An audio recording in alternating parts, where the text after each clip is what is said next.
What I'm trying to say in the final analysis, once we take control of ourselves, we have to stop being imitators and be innovators. And realize we've got a continent 12 million square miles. Wherever our bodies are on the face of this earth, our cultural and political heartbeat is in Africa. Whether you ever go to Africa or not, that is your home, that is the home of your spirit, and that is the heart and meaning and definition of your commitment. And none of us, any place in the world, will be free until that continent is free. The Masi Warrior Clan was created because myself and others like Brother Nahisi saw a need for a young African group to analyze information concerning the African phenomena with no bias, with rigor, and with scholarship. We created the Masi Warrior Clan for the purpose of being an expert research team, of being a team that produced products, a team that was capable of producing products for African people globally to dispel myths, rumors, and provide them with accurate scholarship.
in my fucking family, He but y'all died ain't by find his y'all. own genealogy. Shut the fuck up. That don't make sense, for one. Listen, y'all don't know what y'all I did. don't feel like you standing on business. And y'all lied on me, because y'all won't even know if that's me. And if y'all can trace that shit back to it's me, it's only 2 people in YouTube that got my information. Yeah, he died by his own genealogy. You ain't an Indian, you ain't got a lot of me. Half of this track, best believe you lose a lot of sleep. Probably because you made it up to us honestly. You ain't a Cherokee, nope. You ain't a Chickasaw, nope. You ain't a Blackfoot, nope. Nigga, get lost. You just a fool with low comprehension. So I gotta come through with the henchmen. NAC, Sean P, Shy Son, Lucky. Don't forget Jay, got no time to play. Caught an apple slipping with his genealogy. Now he's a con and I ain't talking about a singer. I'm coming for the top apple leader. He ain't a teacher, he's a preacher. He can't keep up, so we leave him. Yeah, he died by his own genealogy. You ain't an Indian, you ain't got a lot of me. Half of the track, best believe you lose a lot of sleep. Probably because you made it up to us possibly. You ain't a Cherokee, no. You ain't a Chickasaw, no. You ain't a Blackfoot. Nigga, get lost. You just a fool with low comprehension. So I gotta come through with the henchmen. NAC, Sean P, Shy Son, Lucky. Don't forget Jay, got no time to play. Caught an apple slipping off his genealogy. Now he's a con. OTK, TKO. Now he's a con. OTK, you died. TKO genealogy.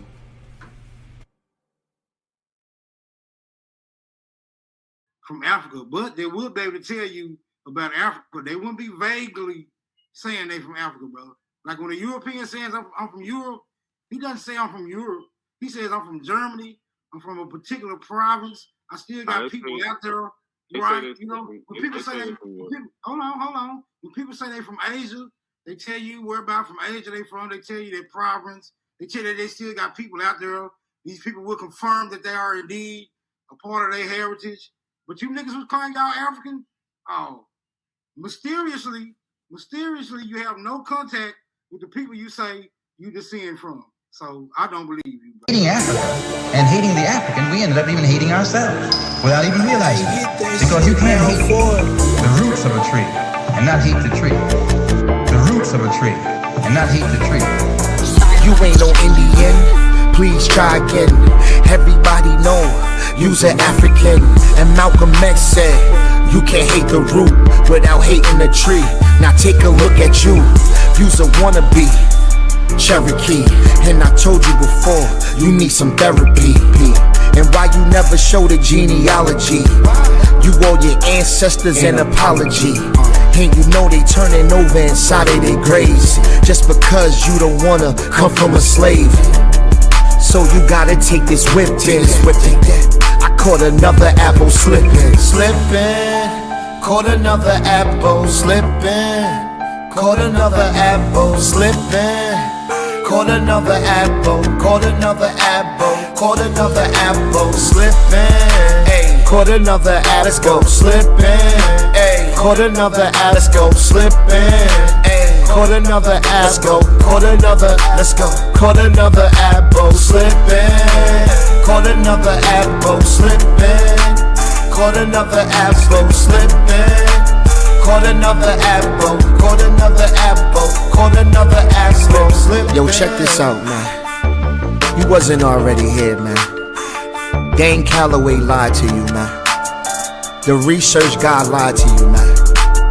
Karimio lied to you, man. Your ancestors come from Africa, whether you like it or not. So no matter what you do, no matter what you say, you will always be an African. You can't deny the facts. You can't deny the evidence. You can't deny the genealogy. You can't deny the DNA. You can't deny it, man. Whether you like it or not, you are African. Caught an apple slipping. That's all we do. That's all we do. Let's go.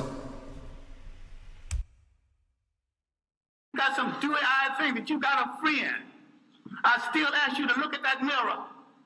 And if nothing staring back at you is friendly, then you've got no friends.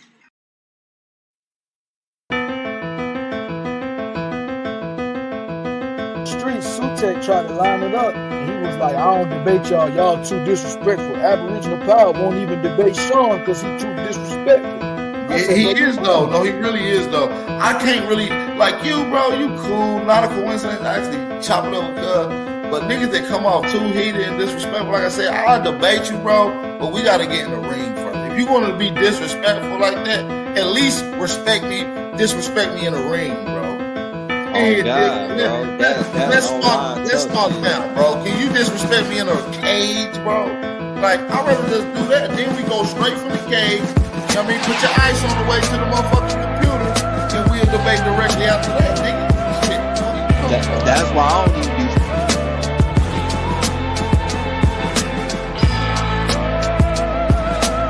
fucking with the nigga and shit. You feel me? Like, it's like, wait, bro, talk like that, man.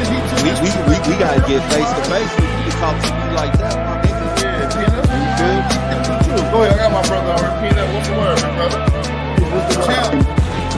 Yeah, I appreciate you, man, but Lucky, let me say this, man. First of all, I'm an older brother. I'm young in spirit because I stay in shape. But I'm older. I deserve respect. Don't lie on me. You're not going to get nowhere lying because that's what's going to make you fall face first. Second of all, I'm well known in the Pan-African community. I'm not nobody new. You're younger than me. You don't know this. I didn't put in work and expose Rob Bourne, Sutek, any of them people over there. They know it deep down inside. And I'm gonna be long-winded. I'm a Moorish American. I already had back and forth with them dudes. They erased videos. I'm not running from anybody. Don't ever say that stupid shit again. Third, and last but not least, I'm not losing no debate to no Pan-African. So don't ever say that shit again, famo. And that's it. Appreciate y'all, man. You heard that? If Sean P want to debate, tell him to debate the champ over there, right? Sutek wanna know. So this like it's a pecking order. It's a pecking. So Sean want you, and Sutek want him. We say PMF ain't on his no problem. It's no problem, man. Let's set up the Sutek debate, man. I don't like him anyway. Okay, so I love that song, brother. I love that warrior mentality. That's how it's going. I love to tell Sutek, tell me. There ain't nothing. My champ always in the chat. Album pop in. We'll set a topic. We'll set a date. Make it pay-per-view. When you chop it up behind the scenes, I get their contact. We make it work. You heard it right here. He ain't ducking no phase, bro. But that's what I'm saying. He put this over here on y'all channel, but then when we get in other hey, alright, I will block your ass, nigga, because I'm well known for disrupting them chats over there. Nigga, stop fucking lying, nigga. You a goofy, nigga. I would never let a lame ass nigga around me in my face, clown. You gonna block me? It ain't no time I ain't ever been on the Pan-African channel and made my impact. Stop lying. I'm a real man, bro. Stop lying, fam. Don't do PNF like that. PNF, he trying to trigger you, brother. Word the fuck up. But listen, he did that to me, talking about, oh, word on the street, I'm ducking from John P. I've never even had but one conversation with this little disrespectful motherfucker. Oh, okay, yeah, he a little hot. He like, so he like,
What it do is your boy Sean P in the place to be, man.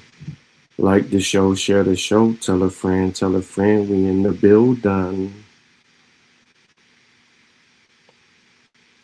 Yeah, man. How everybody evening? What's good with you?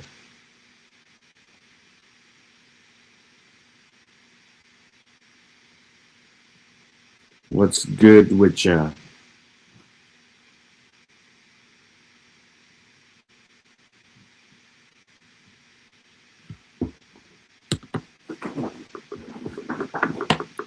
Hit that like button, man. Turn my volume up. We'll see what we got in the building. We got Mika fat-headed ass. We got Kayla in the building. Ramon. We got Rare from the foe. We got your boy.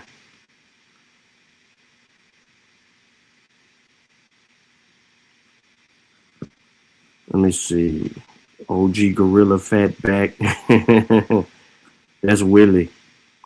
You said your boy Vino came with his same tactics on channel today. Panama Balboa Negritos.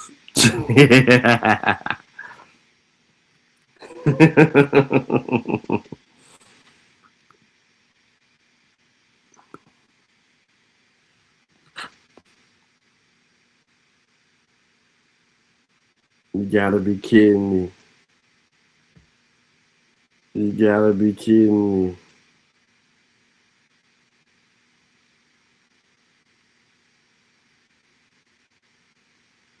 You gotta be kidding me. I don't know why he went on the channel. That made absolutely no sense.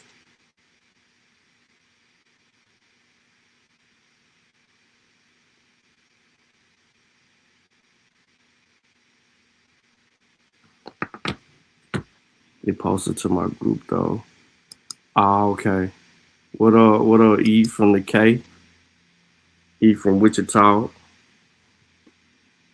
What's going on, man? I'm trying to share the show and stuff, so I'm trying to buy a little time.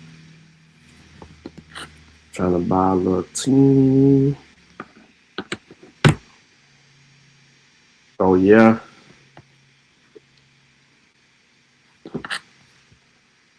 Hold up.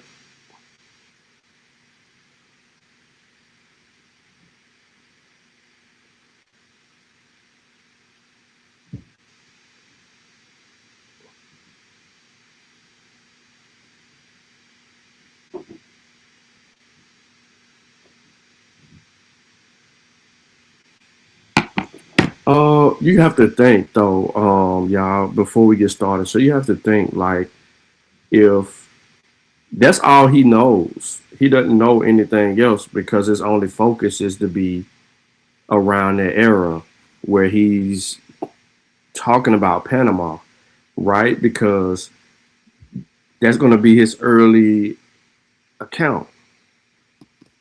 Not knowing that there were people bringing people to Panama. He negates all of that. He negates all of that out of ignorance. And even with, you know what I'm saying? So I don't know how he fared. I really don't care how he fared. He a one-trick pony. He ain't got nothing else. He ain't got nothing else. So he's definitely not going to be a person that you're going to feel like that is going to tell you the truth. He's going to come up short as it pertains to the information. He is never on point because I asked a simple question. Does 1492 come before 15, whatever the date was, 1508, or whatever the case, or 1510, whatever the case may be? Actually, it's like 1520 something. So does 1492 come before 1524 or 26 or whatever the case may be? The date slips my mind. However, I know 1492 come before that.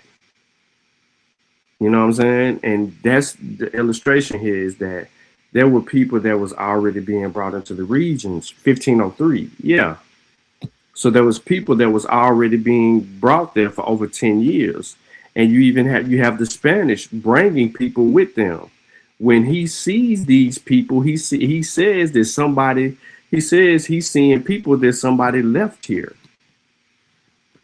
He's literally saying that.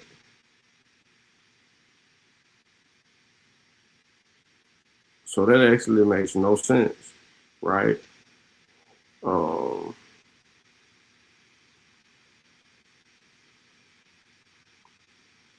At all.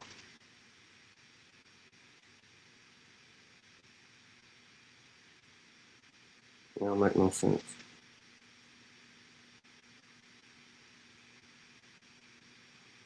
So what you have to do is you gotta let him just say whatever it is that he's saying and just kind of go from there.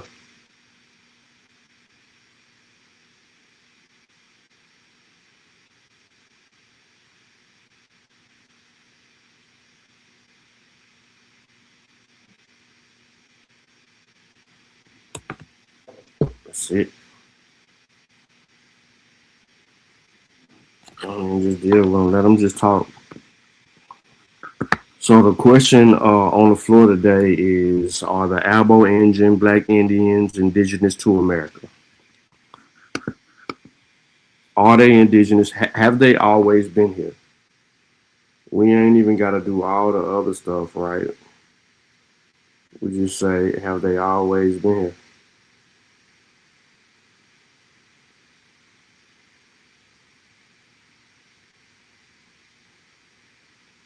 That's all I want to know. Have they always been here?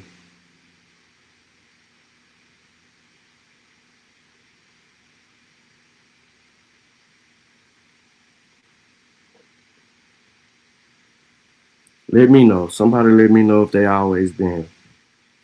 And then once you answer that they always been here, what is the evidence for that?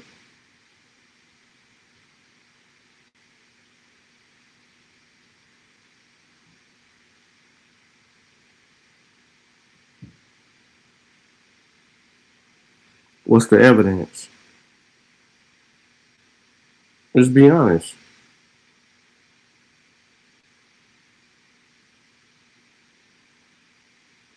What's the evidence? I mean, why are we playing this game?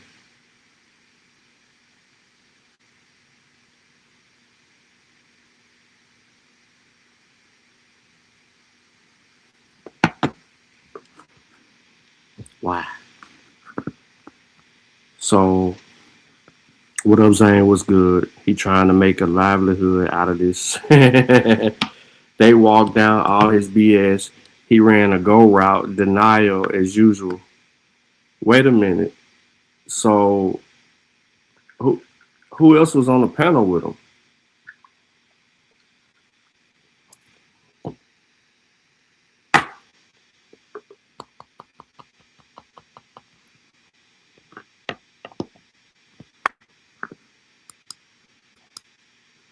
I know there's a delay, but all right. So, man, let me just get right into this. We're gonna take a look at a couple of sources.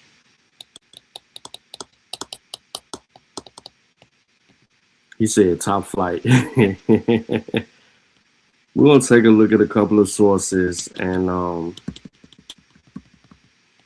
we're gonna see how they view the world and the consistency on who was here, etc.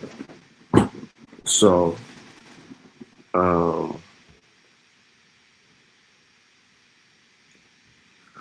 me get my screen up. How I want to start. Let me work my way. Let me work my way with this book right here first.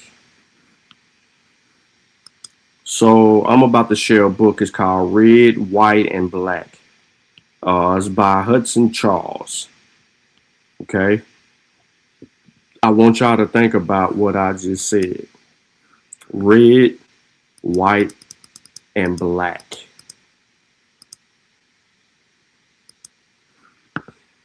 We're gonna come out of a chapter that's I think it's written by a different person, but Hudson, the editor, it's written by Pulitzer. Here we go. This book is from the 80s. And I'm going to tell y'all right now, there's some things that are said or mentioned in this book. Who frozen? Nah, bro, I shouldn't be frozen. There's some things said or mentioned in this book that I don't agree with scientifically. But let me know if you can see the screen. Eric says, good book. Our mom says he thought it was frozen. Okay, cool. And as people continue to come in here, peace to everybody, man, and peace to you if you're really watching this stream. I would like for you to be a part of the conversation, but I do know how it go, you know, and it is what it is. I do know that a lot of people cannot present their argument or the position they wish to take.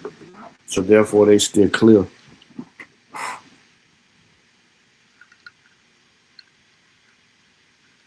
And Mika says she's listening. So let's go. Physical anthropology of Indians of the Old South. So in a sense, the physical anthropology of the Indians of the South begins with the earliest observations of the European adventurers who traveled among them, trading and surveying and recording appearance of body and face. Look at this.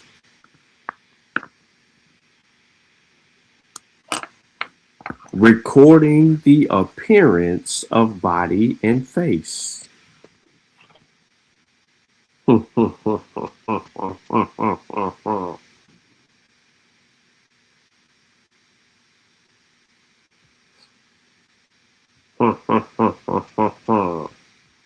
What y'all think that means?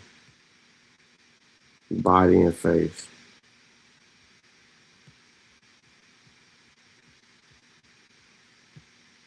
So we know what we're talking about right here. We have a clear indication of what we're dealing with as it pertains to the circumstances.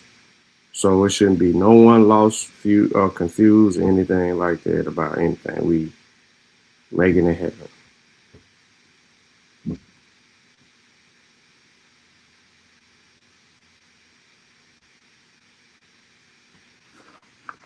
All right. So Lawson in 1714 not only speaks of the stature of the natives of North Carolina, of their tawny color and their scant facial hair, but also of the deformation of the skull induced by the cradle board, an early reminder of the influence of the culture upon physique and a caution to all subsequent students of skulls. Subsequent to that early contact, we have the impression also of deer, Bartram, swan, and many others. Before we proceed, this word, this tawny thing gets thrown around, but it is never a real indicator of black people unless they say tawny blacks. So if you look up the word tawny,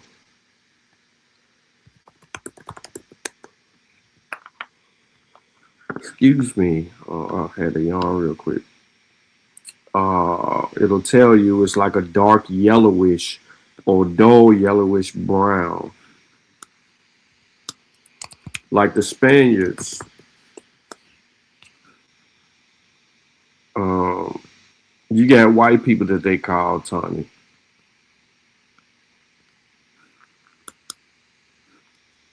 You do. There's this dude who got a whole lecture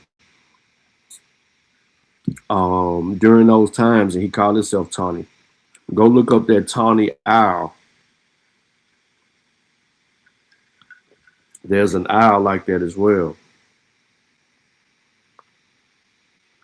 They say it's a hair color.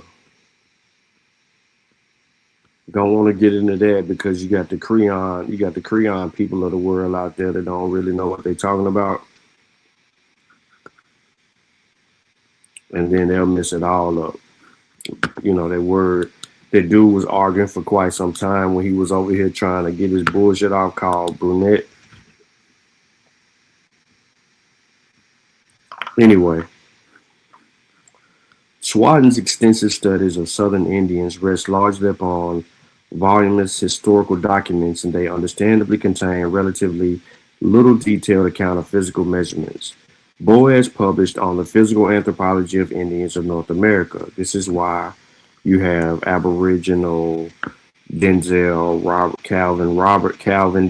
Roberts trying to demonize Boas and for his, creating the field of anthropology, because Boas published on the physical anthropology of the Indians of North America as early as 1895, including measurements of the stature and the cephalic index among Cherokees, Choctaws, Chickasaws, and Creeks.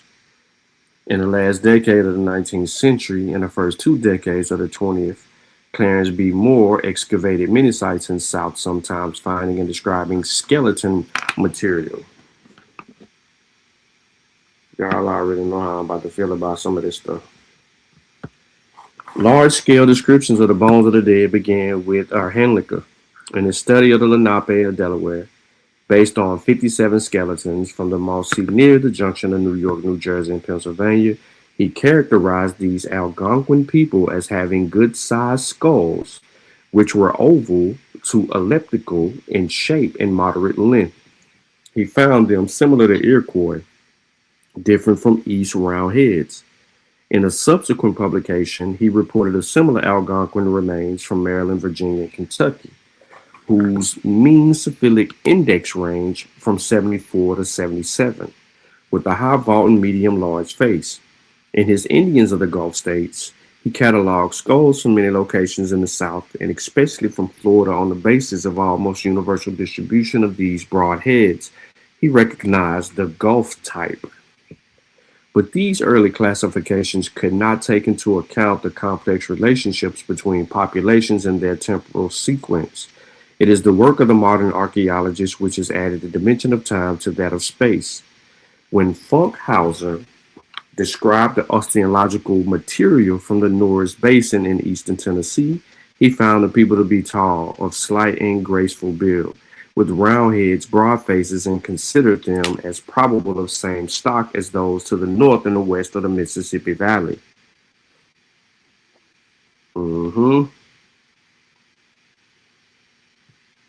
Yep.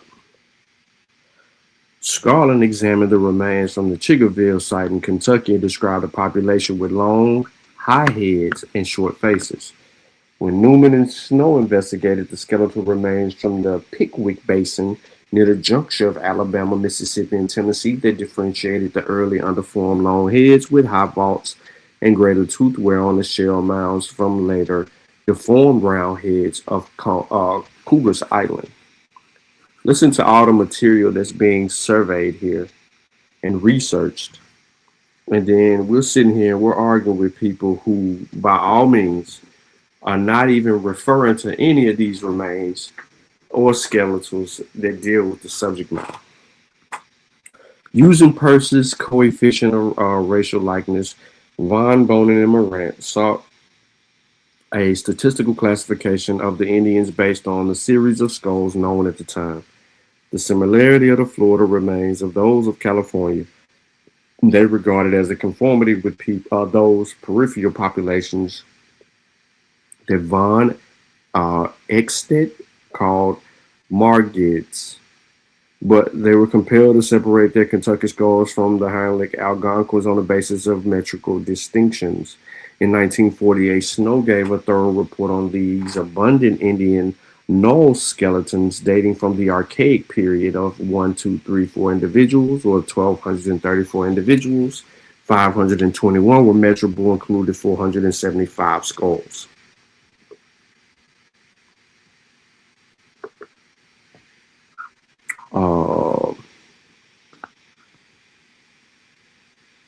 These short people had smaller voice skulls with high vaults. I got my eyes messing with me. And cranial index averaging 76 and large faces with prominent cheekbones. 1/4 of them show signs of flattening at the point of the head, and very few show flattening at the rear of the head as well. Originally considered dating from the Christian era, they are now generally recognized at least to be 5,000 years old. This gold mine of osteology has been reworked since, with studies of long bones reported as recently as 1968.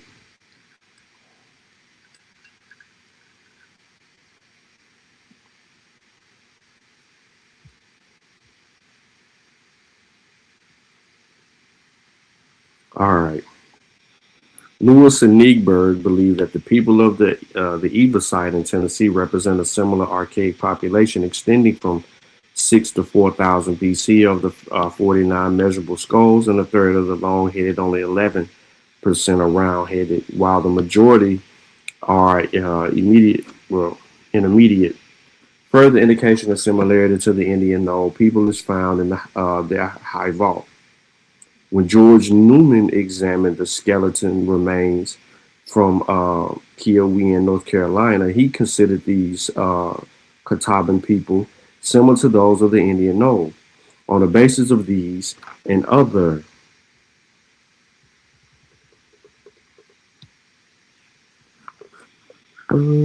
finds, he defined the Iswanid variety. The term itself derived from the Catawba word meaning people of the river. They are characterized by a small, moderately long ovoid skull with small to medium brow ridges and a medium frontal slope. The face is moderate in outer proportions and has pronounced lateral zygomatic projections. Newman believes this variety is represented in the Shell Mound series of the Pickwick Basin and the Chickerville site, and possibly in the sites widely separated as southern as New England and Florida. He sees similarities between the Iswanid and the basket makers of the southwest United States. In Newman's scheme, the Walcolids are roughly equivalent to Henrich's Gulf type or von Equin's centralids, best represented by the series of Spoon River focus in the central Illinois. The skull is large, intermediate in length, ovoid and high, with medium brow ridge, and medium to slight frontal slope. The face is largest, rugged, and moderately long.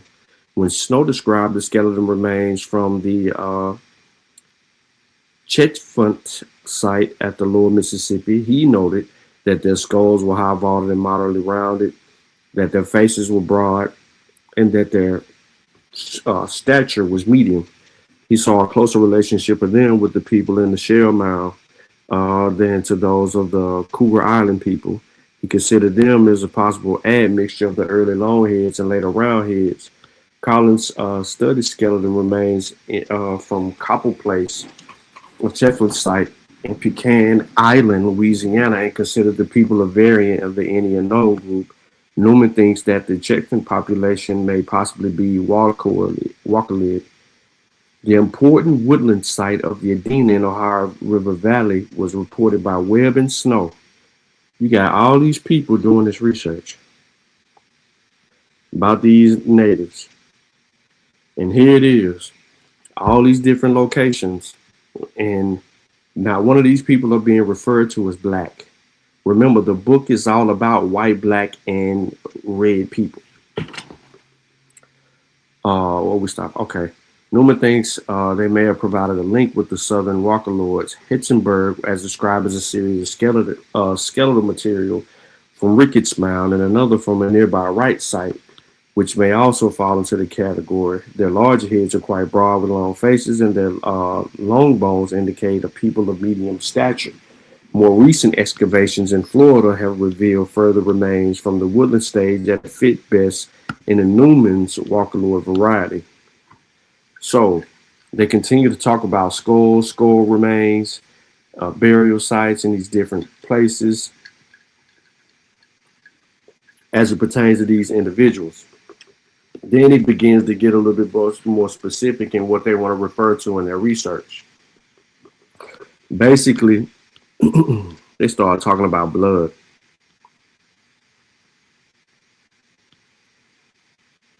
On down here. They kept on with skulls.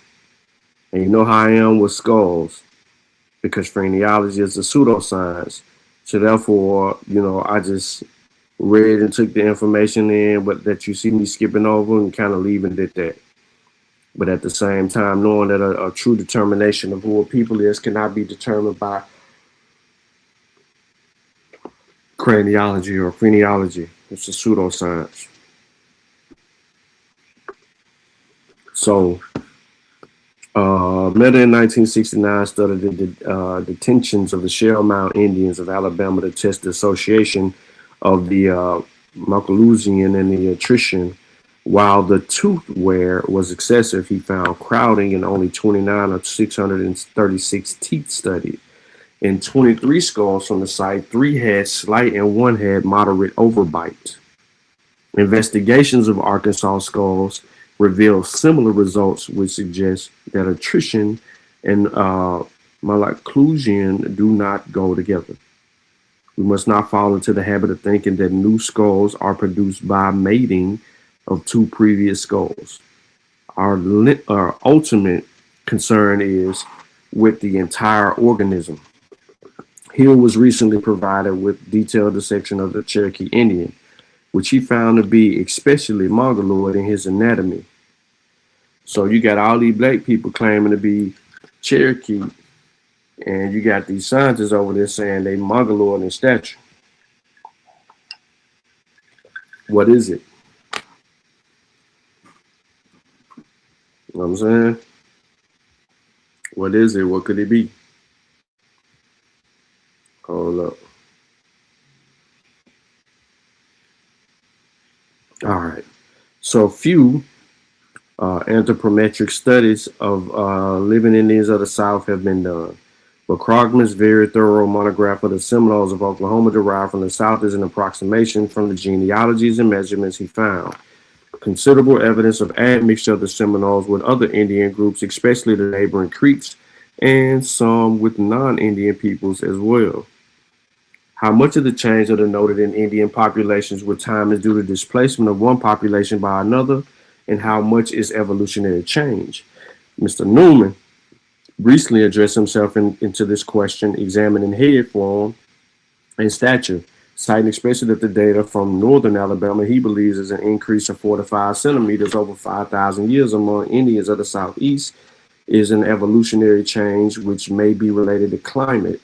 Perhaps also the nutrition and health influence only slightly by the interbreeding of different populations.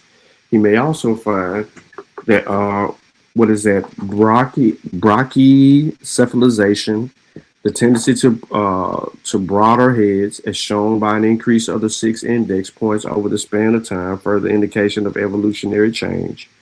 He would recognize only 2 major migrations of Indians into America. He would recognize this is crazy work right here.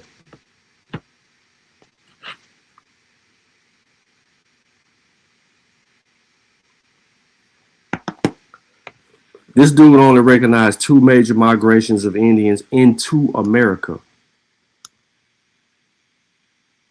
This is key because if the Aboriginals, WABOs, FDA, FBAs, ADOs, all these people who they say they foundational to America and that they ain't of African descent and it's F Africa, if all y'all been here, why they not finding y'all? But they are finding bodies and evidence that lead back to 2 major migrations of Indians into America. With subsequent evolution of varieties occurring on this continent, Newman apparently accepts the evolution of Walkerloid variety along with the development of the Middle Mississippi culture phase. To understand better relationship between the populations, anthropologists have turned toward those traits with known precise genetic mechanisms and have attempted to characterize groups by their gene pools. As races may be viewed as interbreeding populations who share the same genes, an attempt has been made to characterize groups by frequency of various readily determined traits. such as blood types, governed by single genes. Y'all gonna laugh at this, but I'm gonna get to it and I'm gonna read it. A large and growing battery inherited factors of blood are now applicable among the living for a study of their migrations and relationships. One new hemoglobin, G, or Coshada, was described in the Alabama Coshada Indians on their reservation in the East Texas, where the Muskegean tribes have lived since about 1800. In his hemoglobin, glutamine replaces alanine in a beta chain. Haptoglobins have also been studied among the Alabama, the Coshada. Their HP1 gene frequency was of 0.37%. It's similar to that of most American Indians. Cerumen, which is earwax, can generally be classified into two types that are genetically controlled, the dry variety and the dominant over the wet. Study of 432 Choctaw Indians of Mississippi revealed 21% of the dry type, not the wet, the dry type of earwax, a lower percentage than that in most Western tribes. Investigation among the Seminoles of Florida showed 48% of the dry variety. While the genetics of dermatoglyphics is not fully understood, a well-recognized hereditary component in such palm prints permits them to be used as a fashion similar to that of monogenic traits. Rick found that the pattern of Seminoles to be similar in those most of North American Indians, and differences in the three reservations reflected their known genetic relationship. So, get ready to laugh. I'm queuing it up. If you wasn't paying attention, now's the time, because I guarantee you finna laugh.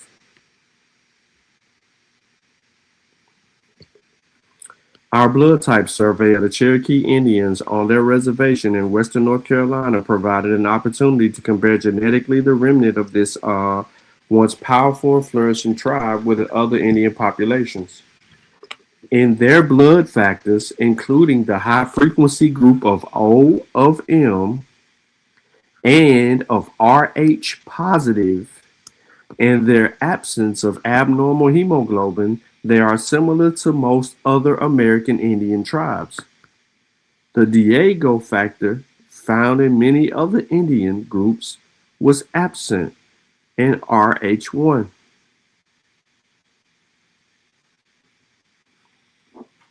Was more common than in most other Indians studied. Yeah, you heard me say Rh. You know anything about Rh that's dealing with rhesus monkeys? The study bore out a conclusion of Glass that Indian contributed relatively little to the gene pool of the Negro in America. One more time. The study bore out the conclusion of Glass that the Indian contributed relatively little to the gene pool of the Negro in America. Gene flow from Negro into Indian, however, is a different question for which our study provides no definitive answers, and our sample, the only indication of Negro admixture, came from one case, each of the Hunter and the Henshaw blood types, usually associated with African populations. The absence of the Rho, JS, SU, and V blood types and the hemoglobin SRU against appreciable Negro admixture. Ladies and gentlemen, they're telling you that the people that were here before the Negro wasn't mixing with no Negro, wasn't Negro at all.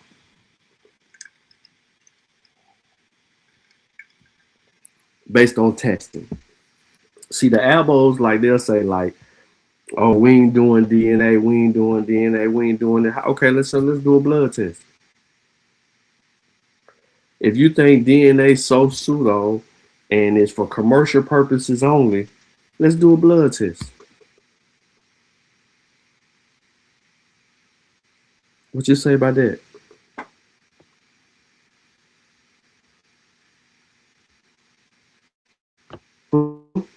What y'all got to say about that?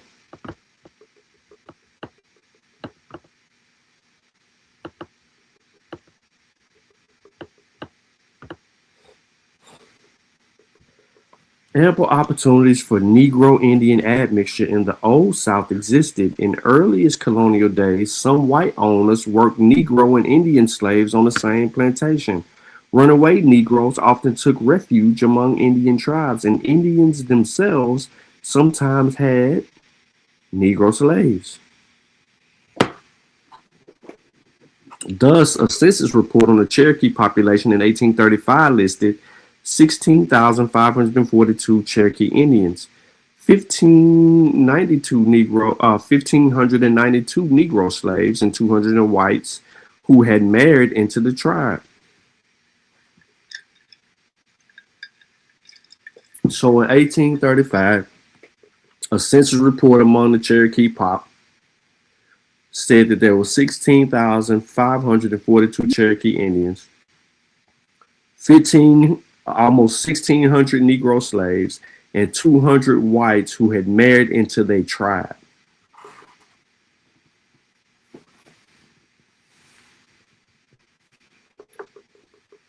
While mating among all three major groups, listen to this. They said while mating among all three major groups. So there's no fourth group. There's no fourth group. There's no Negro. There's two classifications of Negro. There's one Negro. There's the Indians, and there's the white man. They just said that there were three major groups of people. While mating among all three major groups undoubtedly occurred, our blood type data suggests that mixed blood among the Eastern Cherokee are predominantly mixed with whites. So all these Negroes on around here talking about a Cherokee. We have a sources saying that they mix with whites. Among the Eastern Cherokees are predominantly mixed with whites, probably with the English and the Scottish Irish who prevailed on the frontier. Indeed, the proportion of Indian ancestry estimated by gene frequencies in the mixed bloods on the assumption of admixture with an English stock is almost identical to 62% actually found. Many of the offspring of Negro Indian unions evidently went westward in the Great Forced Migration of 1838, while some others remained in small communities bordering the Cherokee Reservation. The Seminole Indians of Florida provided a different story. In some ways parallel to the Cherokees and in some ways strikingly different. Like the Cherokees, they came into a continuing conflict with the need and greed of the white man, and many of their numbers were forcibly removed to Oklahoma on the Trail of Tears. But whereas the territory and overlordship of the Cherokee was vast at the time of the European contact and declined almost to the vanishing point by mid-19th century, the Seminoles grew by gradual accretion from the early 18th century onwards as Indians from Georgia, mostly Creek, with some Yamasee and Yuchi moved into Florida and in time successfully challenged the power of the United States in 2 years. The Oconee, who had settled in Alachua in north central Florida by 1715, became the Cow Creek Indians and the forerunners of the Seminoles, now at Brighton on the north shore of the Lake of Okeechobee. Related Indians settled around Lake Miccosukee in northwestern Florida, and the forerunners of present-day Big Cypress community born in the Everglades and the related populations of Denia. From the start, the lives of the Indians were intertwined with the Negroes, who joined them sometimes as slaves and sometimes as free allies.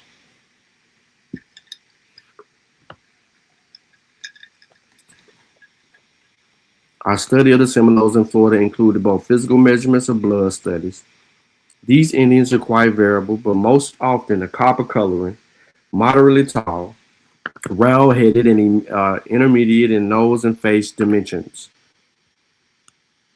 They said the study of the Florida Seminoles, these Indians were most often copper coloring, moderately tall. Prior to that, even though they said they intertwined with Negroes, they knew the difference between Florida Seminoles and Negroes. You just heard me read it. It's on the screen. Everglades and the related population of them, from the start of the lives of these Indians, were intertwined with Negroes who joined them. They said the Negroes joined the Indians, sometimes as slaves and sometimes as free allies. Let's go back up here. So this is what they said.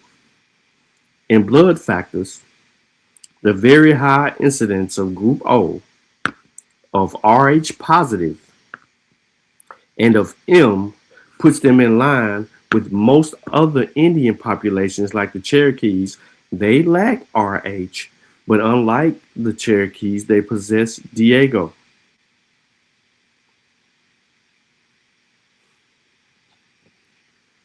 The presence of hemoglobin S and the G6PD variants is indicative of some Negroid admixture in general. The distribution of both the physical measurements and the serological factors on the reservations at Brighton, and on the other hand at the Big Cypress and the Nia, of the other bears a historical relationship between two populations. Moreover, both methods of study agree that the Seminoles are predominantly Indian with some admixture from both whites and Negroes.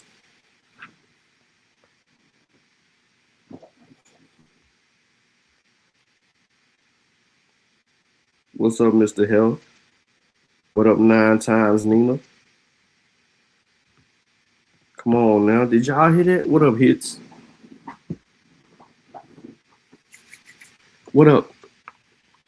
He says, moreover, both methods of study agree that the Seminoles are predominantly Indians with some admixture from both whites and Negroes.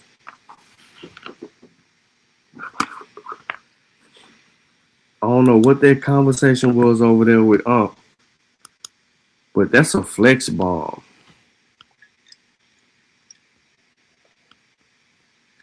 That's a flex bomb. Hold on, that requires a little bit of Lucky Song. Hold on, let's bring it up.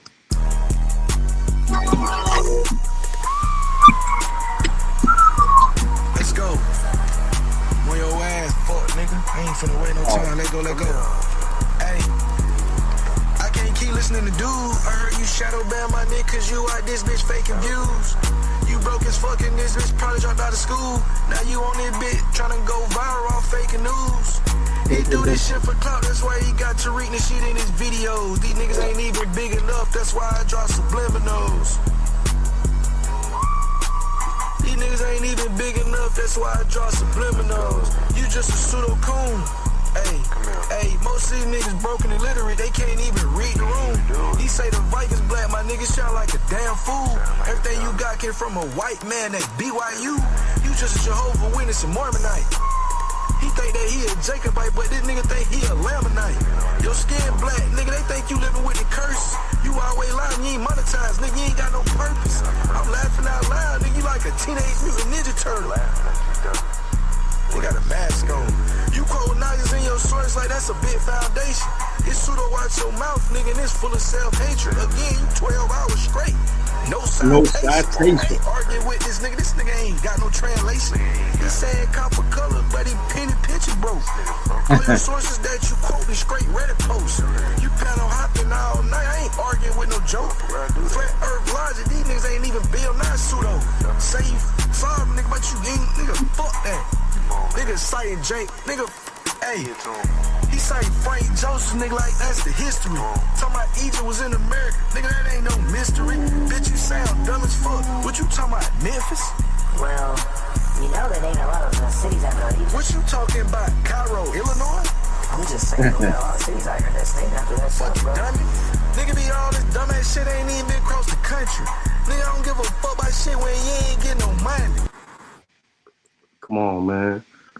The source says that the Seminoles were predominantly Indian, with some admixture from both whites and Negroes.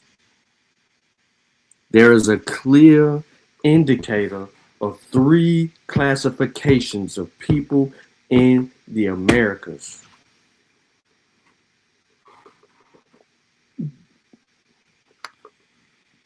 In our research of the Catawba Indians near Rock Hill, South Carolina, we were able to make some estimate of their relationship not only to other present-day populations, but also to Indians of the past. During the Climatic phase in North Carolina, such Sion tribes, I forgot to say their word, on the Catawba, the Saponi, and the Tutulo lived in the rivers of the Piedmont. In this proto-historic period, the Catawba evidently lost their earlier Uhari ceramic traits to a Lamar-influenced Georgia like that of the people of Irene, while a distinctive Muskegon people bearing the Pedi culture had pushed up the river of that dam as far as Narrows of the Yadkin. At the earlier historic era, some Occaneechi moved on to Clarksville area of Piedmont, Carolina, where their skeleton remains suggest admixture, some of it possibly non-Indian. In time, Catawba moved into South Carolina and absorbed remnants of the related Indian tribes. In colonial times, they were allied with the English against the Iroquois-speaking tribes. So in 1763, they were granted a reservation 15 miles square in the York, Lancaster counties of South Carolina. In the area and the population and the amenities of life they reserved was steadily reduced to the succeeding years. So in 1962, when the Indians terminated their reservation status, were obtained physical measurements of blood studies, the serological traits show most clearly that the present day Catawba are actually about half Indian, half white, with no significant Negroid admixture.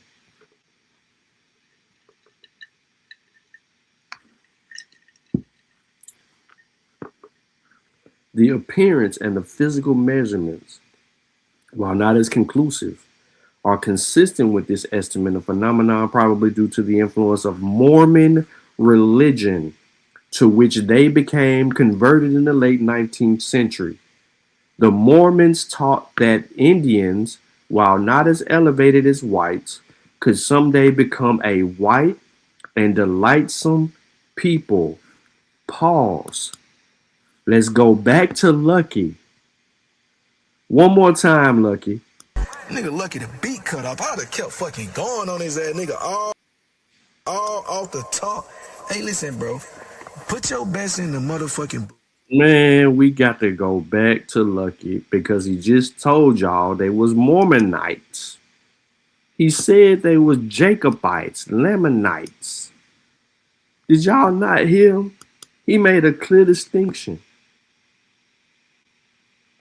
They had no admixture. No Negro admixture.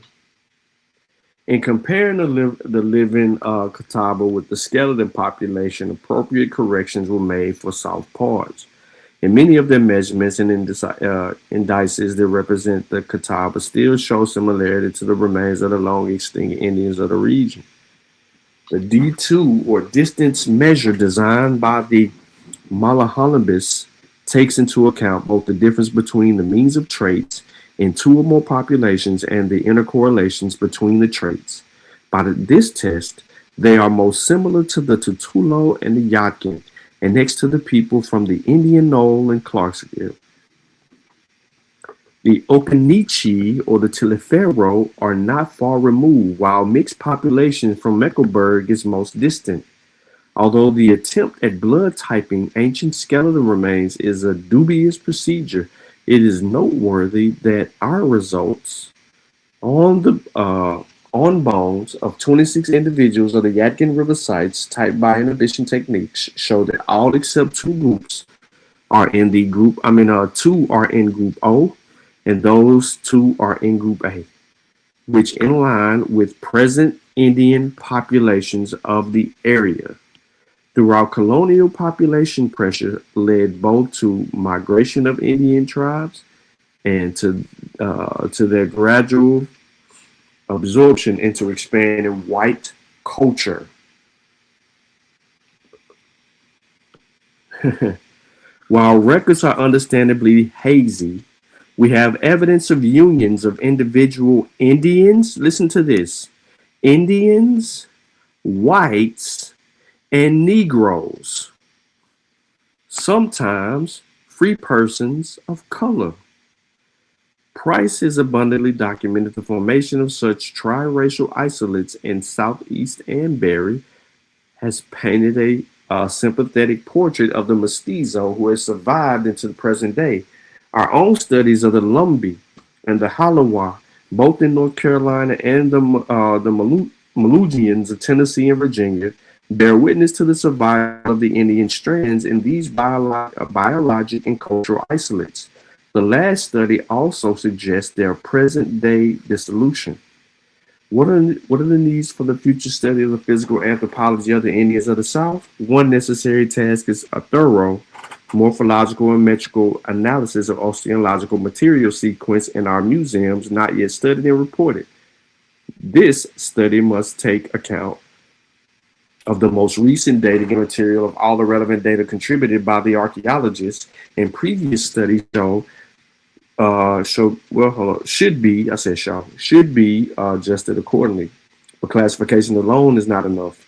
We need more understanding of the nature of the morphological change, its rate and determinants. We must in time come to understand the people in the terms of the selective pressures of the environment, of the demographic variables of fertility and mortality, and the nature of the health and disease. We need to compare populations not only within the South, but with related ones elsewhere, and to contrast them with people living under quite different conditions. We must reach out to the historians, ethnographic linguists, and archaeologists on the other hand, and toward a biomedical scientist on the other, to make one unified yet dynamic picture of the life of the Indians of the South. Man, they just gave some work right there. Here you go. There's some sources. You know what I'm saying? You pause the video. Well, if you knew better, you do better because you know where to locate it. You know what I'm talking about? So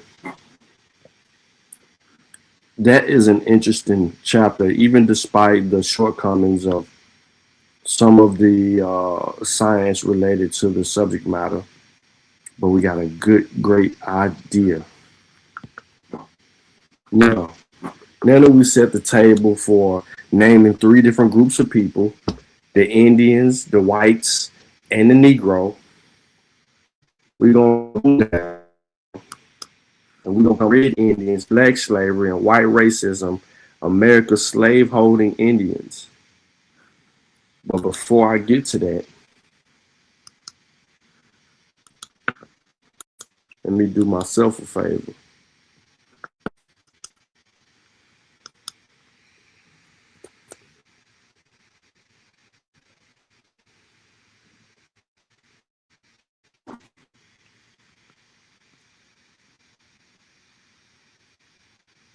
I just dropped the link in the chat.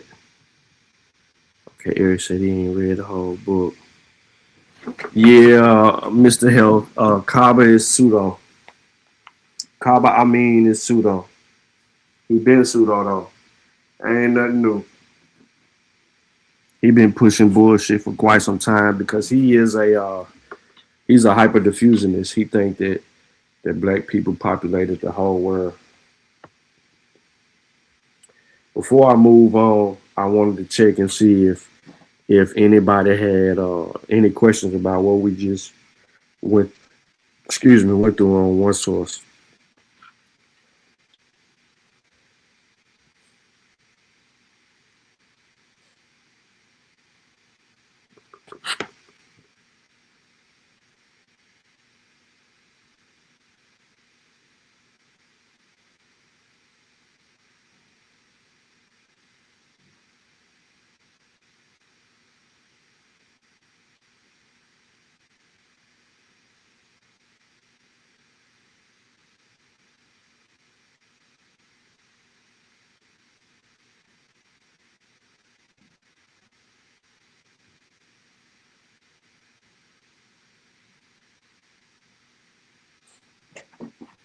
I'm just waiting on a delay.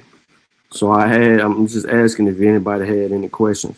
I do see Eric, you had mentioned what is M blood type. Man, that's the thing. That's why I said when they get into some of that stuff, I just kind of didn't agree with it. But I'm unfamiliar with the M. Now the O, you know what I mean. We know that, but I think M is related to something else. Yeah. So the M blood type is part of the MNS blood group system, characterized by presence of M and N antigens on the surface of red blood cells, and is inherited through codominant alleles.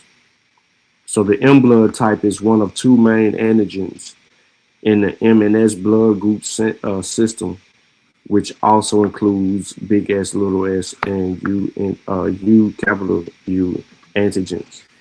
This system is based on the presence of specific glycoproteins on the surface of red blood cells, which are encoded by the GIPA and the GIP genes located, or GYPB, located on chromosome 4. That's an overview from Copilot. The source is Encyclopedia Britannica, and there's a wiki source regarding that that's providing that information. But yeah, they said the M antigen is found in varying frequencies across different populations. Peep this. For instance, the M phenotype is more common in certain groups, such as the Inuit population, while it is less common among others, like some Aboriginal groups. So if you want to even claim to be the Inuit people, Aboriginals, you would have to possess the M. Y'all ain't gonna take no blood test, so we know y'all ain't got it. But I think a lot of that it can be cleared up.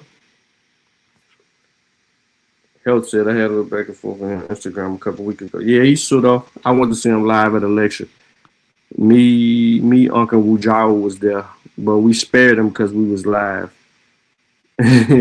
He was live, man. He wanted to debunk him in front of other black people. And too, you know, that ain't a good look for nobody.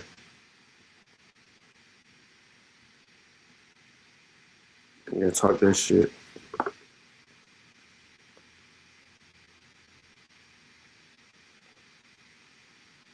So yeah, who else? Any other question before we proceed? I know some people probably just came.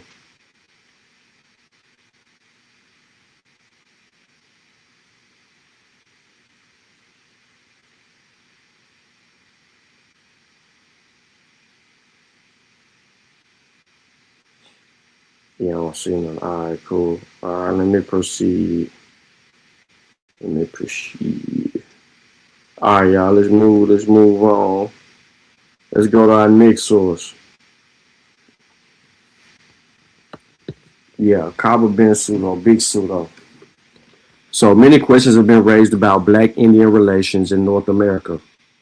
None of them has been really answered yet, or rather, we have contradictory answers so far. Some historians have argued that until whites interfered with the Indians, were generally friendly toward blacks.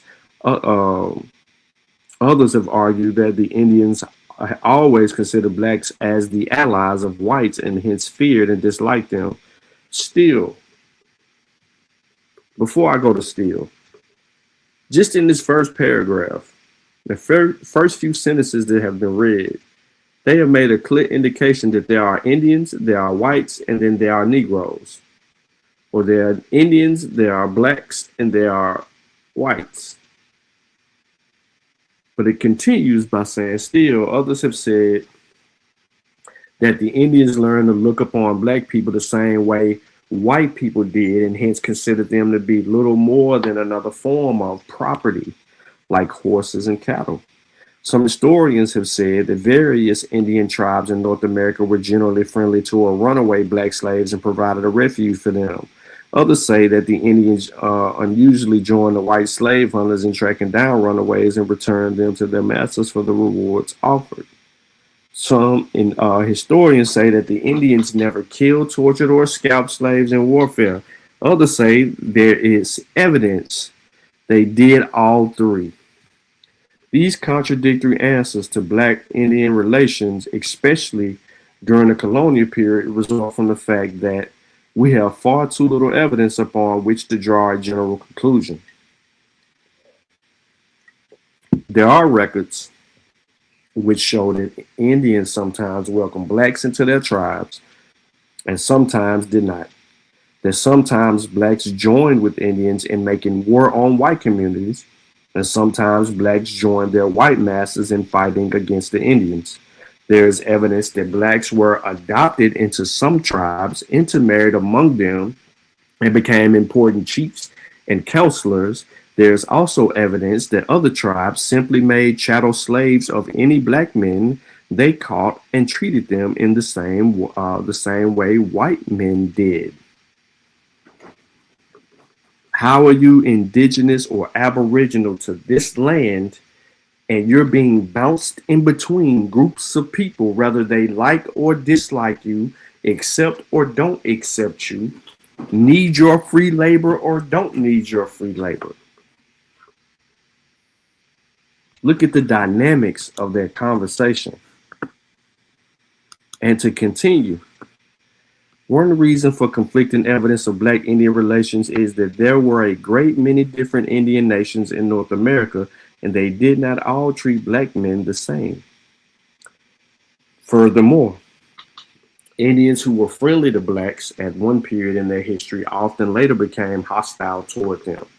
For example, it is generally agreed that the southeastern Indians at first welcomed runaway slaves because they had important skills which were helpful to Indians. They could speak English and thus serve as interpreters or negotiators with the whites. They knew how to repair guns and traps, to shoe horses, to improve agricultural methods, to spin and weave, to make butter, to build houses, barns, and wagons. Yet we also know that 1800 most of southeastern Indians were participating same kind of black slavery in their communities as in the neighboring southern white communities. Among these slaveholders, Indians, we do not know to what extent black slaves had an easier life than among white slaveholders. Many slaves did run away from white masters because they thought they would have an easier life among the Indians. And many travelers' accounts and missionary reports in the 19th century state that Indian slaveholders did not work their black slaves as hard as white slaveholders did. Nevertheless, we also found scattered accounts which tell of Indian slave owners who whipped, maimed, hung, and burned slaves as late as 1850 in the Indian Territory, now Oklahoma. No one denies that most southeastern Indians frequently engaged in buying, selling, stealing slaves from white slave owners from each other. Hold on one second, y'all. I need to try to see something.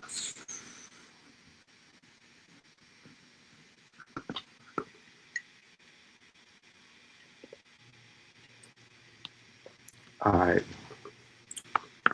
For accounts of slave hangings and burnings in Cherokee Nation in 1805, see John. Let me get the rest of that. John Howard Payne Papers, Newberry Library, Chicago, for an account of hanging and burning among the Choctaws in 1859. See Charles K. Whipple, The Relations of ABCFM to Slavery. All right, bet. All right.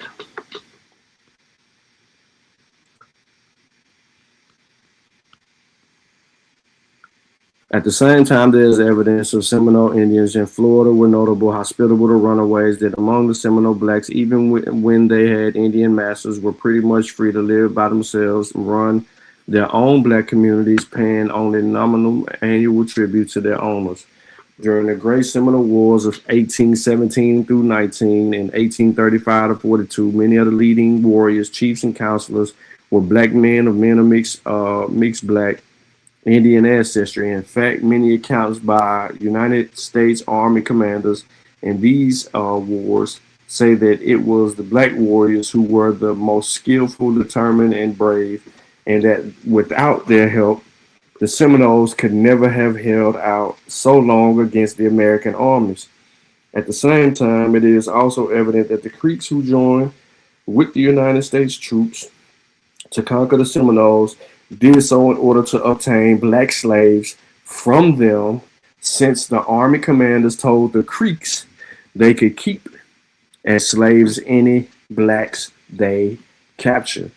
It is too soon to unravel all these contradictions or to offer simple sociological theories to explain them all. Until we have more detailed monographs of the various Indian nations and know a lot more about their relationships to black people, there will be no answers to these complex questions.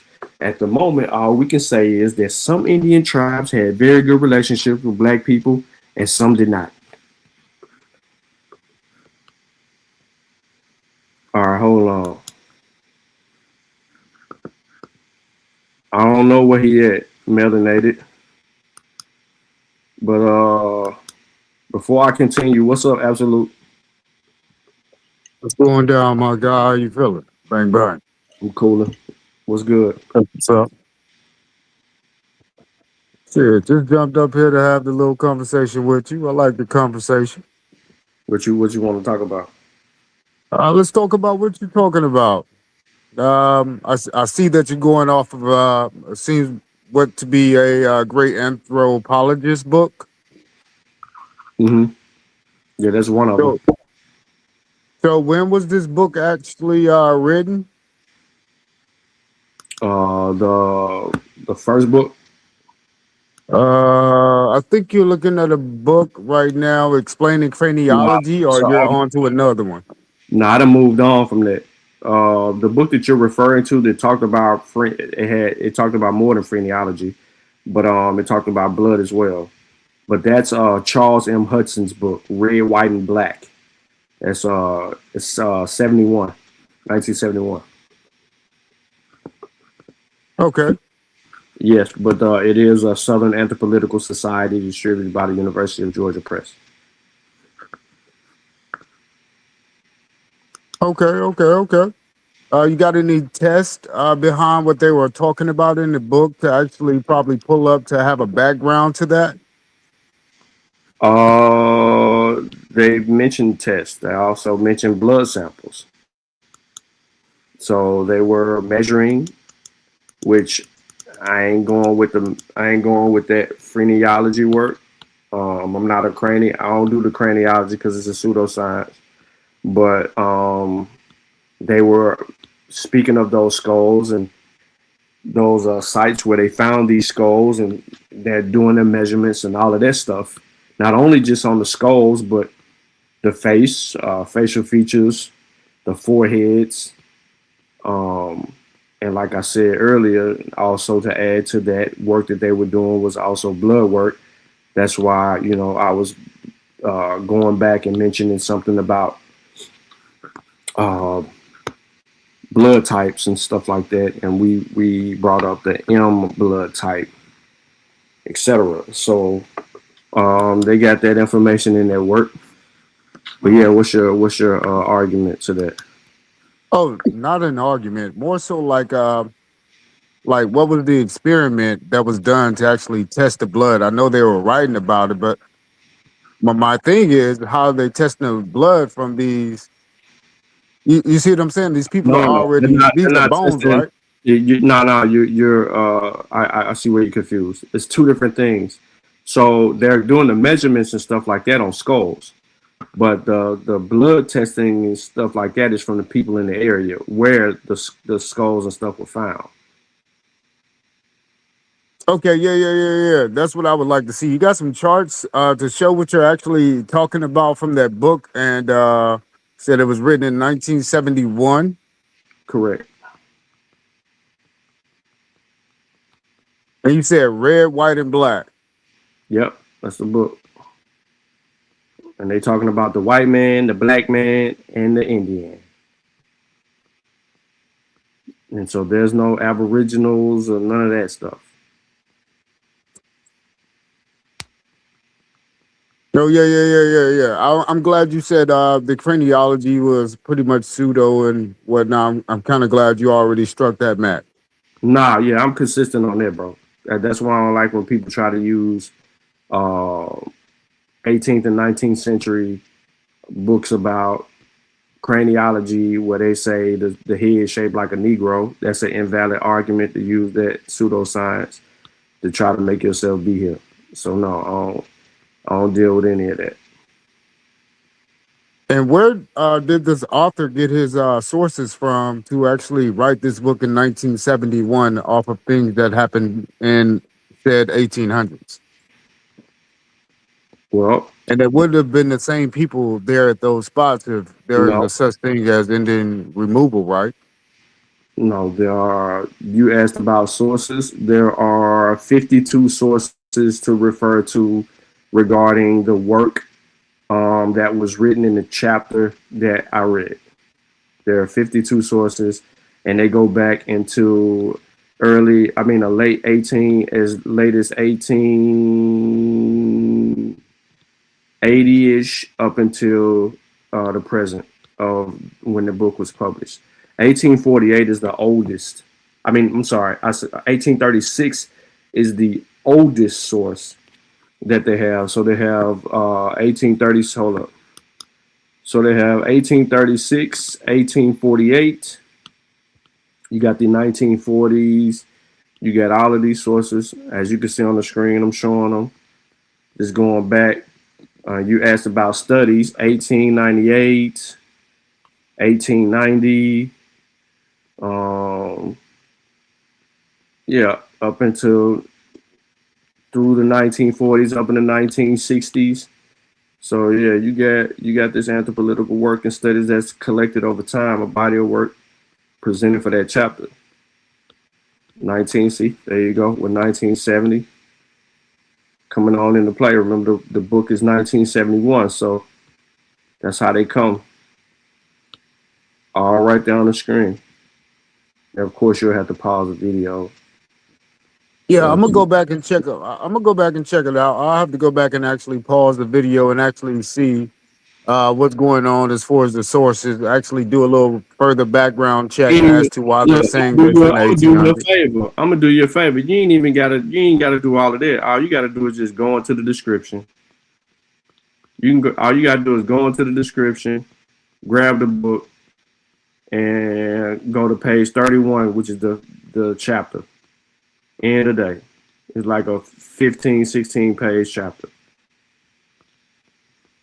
Yeah, and I just got a problem with the whole author behind this during the 1950s and 70s and when things were really going down. That ain't gonna be nothing but more recent data. So that's like you started a study, right? As an example, let's say you started a study in 1998, hypothetically speaking, right? Let's say you started a study in 1998, but you don't publish your study until 2010.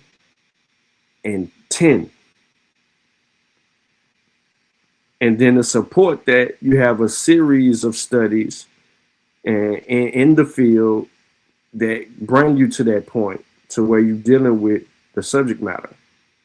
You just build on that. You're building on that body of work regardless of the fact.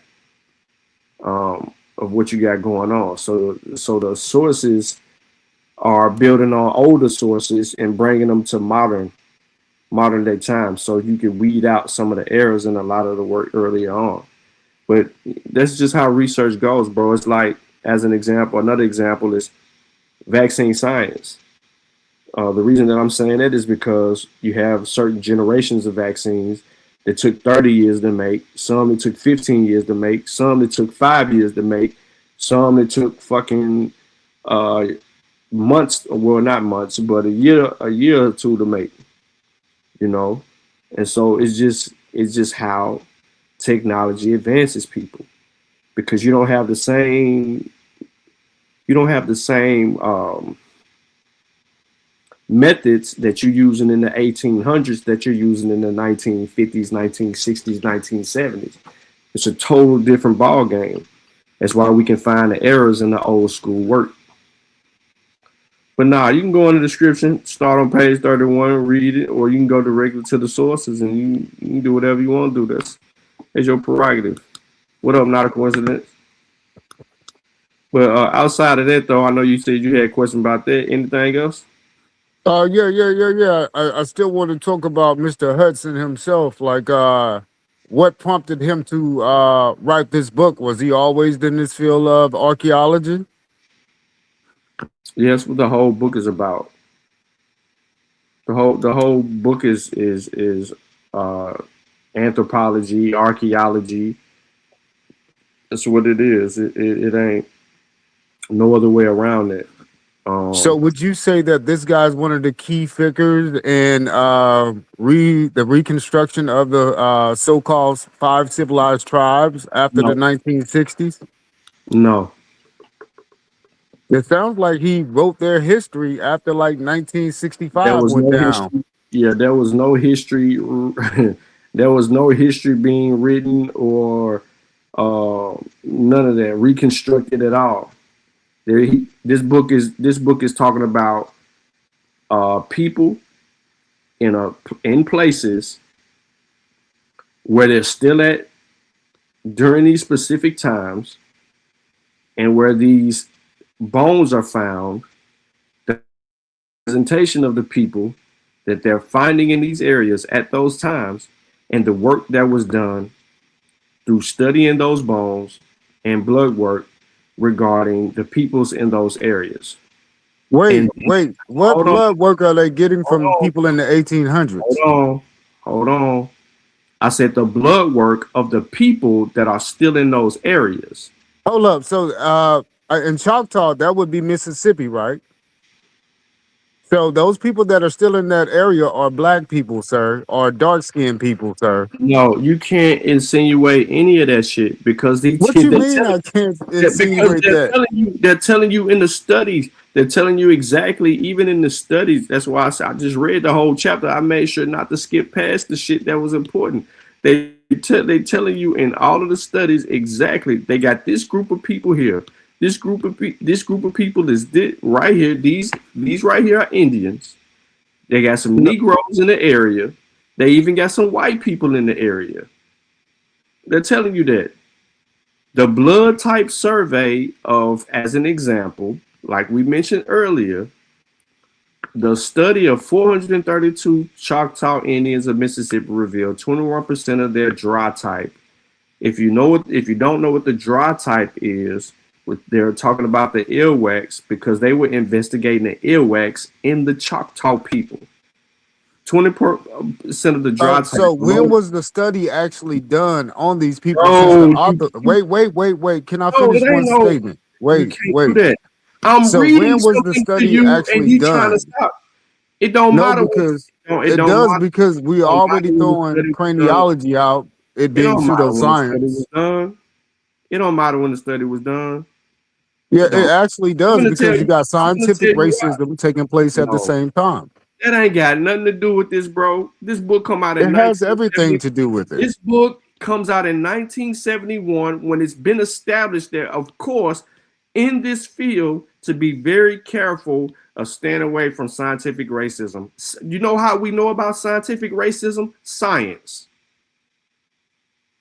Science exposed scientific racism. No, that's not how you know it. You should know Yes, because we do you're know. being called black right now, and that's No, scientific racism. What you mean? You're no, being called African American. That's a That's social scientific construct. racism. That's not It scientific is. racism. No, it's not. That's social. Look it up. That's a social construct. It has That's nothing to do with scientific racism, No, sir. it's not, bro. No, it's not. It's when you try to make yourself superior to and make other groups inferior. That's scientific racism. Sir, so if you By are simply calling using yourself a black, social- you're at the bottom of the totem pole, social right? White is construct, at the top. by creating That's a scientific social racism. No, bro, listen. There were Choctaw Oh my Indians in God. the area that they did a study of 432 people in Mississippi. It revealed In that what year? most of them and most When did they do Now, the study is what I'm asking, because the year a does study matter. on the people that were still in the area when it was In what done. year? It don't matter. It does matter. See, Well, that's when the book was in the when was the medical book field, written? When was the everything book written? matters. When was the book written? What did I You tell said you? 1971. Right. So did I not tell you that they had people that were in the area? I know why you trying What to. area? What do you mean? I just Name said the area if they were digging one more somewhere. What time. was the area? One more time. A study of 432 Choctaw Indians of Mississippi revealed 21% of the dry type, a lower percentage than that in most Western tribes. Martin and Jackson 1969 study, which is the investigation. The book comes out in 71. Investigations among the Seminoles of Florida showed 48% of the dry variety. They're doing this while the genetics of the dermatoglyphics is not fully understood or well But what are they recognized. testing it against? What do you mean? The So popular. you Hold on. wait, Hold on. wait. Hold on. I done read this once, and I'm trying to read it to you again so you can understand. So who are they testing it the against that's people. ancient? Is They what are I'm asking you. No, bro. No, we ain't doing no ancient. All right, yo. I'm trying to keep it simple. The testing on the blood, the earwax, those are Yeah, all. but where did they get blood from somebody Let me dead to test it finish. against to say it's matching up with the bones Let or me the crane, finish. the bones Let me they found? finish. Let me finish. I said this earlier, and what you're trying to do is loop the people during the time of this particular study that they had. They are It testing would have been those, dark skinned people there. Wouldn't have been no Asian looking people there. They still there bro. to this day. What you mean? Bro, they sit here and told In the us. South, sir. They sit here. Yeah, that's what the whole book. So you Well, point me to the area where they dug wasn't at, listening. and let's You do wasn't who listening. lived there during the You wasn't 1970s. listening. We can You find wasn't that out. listening. You wasn't listening. They call out the white people, the Indians, and the Nobody was Negroes. being called Indian in the 1970s, sir. What? They were called Native American, sir, in the 1970s. Well, wait a minute. Just slow down, cause you trying to do too much too fast. You fucking your whole self up, and I ain't gonna say where you fucked up at. I'm just gonna let it just blow over, cause it's not really a big deal, and that's gonna take us on a whole nother. You have to understand they are testing people against the evidence found in the region, meaning that if your so-called grandparents or great grandparents are bodies were discovered at a specific site that is sacred to this particular area, and y'all are the people in this particular area where this shit is found, they're going to test y'all in the safest manner against things. So no matter the But measurements, what are they testing us against to know that we're the same people that are buried in the ground? You see what I'm saying, bro? They're gonna try to grab samples. They're gonna try to grab the best samples that they can from you. What are they gonna test it against with some dead bones, sir? What example of information did I say that is provided You for the said test? craniology, so they're saying that what did I you say? said blood, bro. No, what How else are did I they say? testing the blood What of a else dead did I man? say? What else did I say besides blood? What else? You said physical, facial features, right? No. What else besides blood were they extracting from these people? The people that are actually living, not the bones, The people that are in the area. Okay, fuck the What people else that are living. What because did I they said it take 3 from the times. bones to So be I'm able to asking you test these again, living people against? what did they extract from the people in the area besides the blood? I named something else. You know what? I probably missed that part. I came in a No, little I bit just in said it to between. you. I just Oh, said you it to just said it to me? you. Yeah. I don't remember you saying it. All right, bro. Go back to the chat, bro. Just give me a few. I'm gonna bring you back. Just go back to the chat. I'm gonna bring you back.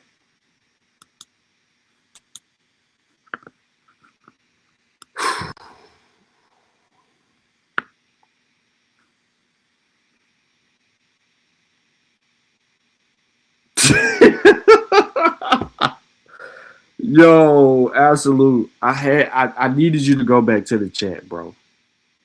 I needed you to go back to the chat. I know you said it, melanated. I looked down and I saw your comment. I clearly said it to him. I said it. They were extracting anything that they can extract from the people in the area for a reason. And they did this not only with the Choctaw, they did it with the Chickasaw, they did it with the Muskegean tribes, they did it with all 5 quote unquote civilized tribes. They were extracting information and doing these measurements and all of that stuff because they are testing it, that they are testing it against the population that they know where these people come from. I don't need to make nothing up, bro. They trying to see the gene flow. And they told us. They were honest. The Indian contributed relatively little to the gene pool of the Negro.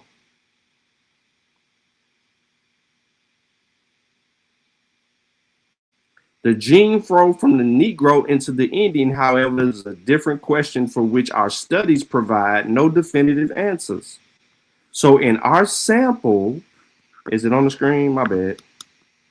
So in our sample, the only indication of Negro admixture, this is what they were looking for. Negro admixture in among the natives, among those Indians, came from one case, each of Hunter and Henshaw blood types, usually associated with African populations.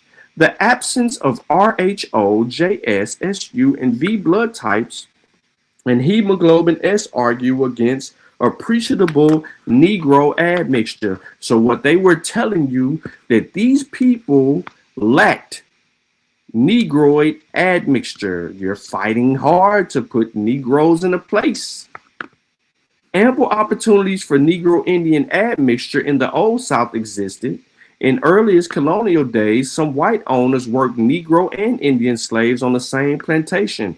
Runaway Negroes took refuge among Indian tribes, and Indians themselves sometimes had Negro slaves.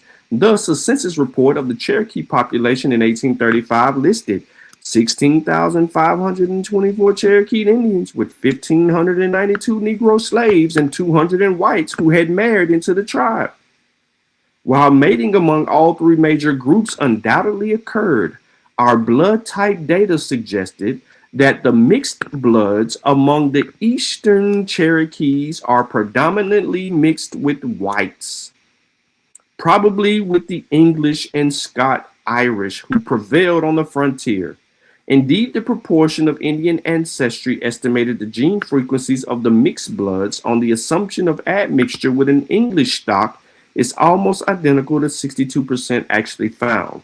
Many of the offspring of the Negro-Indian unions evidently went westward in the Great Forced Migration of 1838, while some others remained in small communities bordering the Cherokee Reservation. The Seminole Indians of Florida provided a different story, in some ways parallel to the Cherokee, in some ways strikingly different. Like the Cherokees, they came into continuing conflict with the need and greed of the white man, and many of their numbers were forcibly removed to Oklahoma on the Trail of Tears. But whereas the territory and overlordship of the Cherokee was vast at the time of European contact, and declined almost to vantage point by the mid-19th century, the Seminoles grew by gradual accretion from the early 18th century onward as Indians from Georgia, mostly Creek, some Yamasee and Yuchi, moved into Florida and then sometimes successfully challenged the power of the United States in 2 wars. That's it. That's all they're doing, bro. Walking it down, basing these studies off of the people in these populations that they know and they have the information for. We don't need to confuse it. We don't need to do none of that.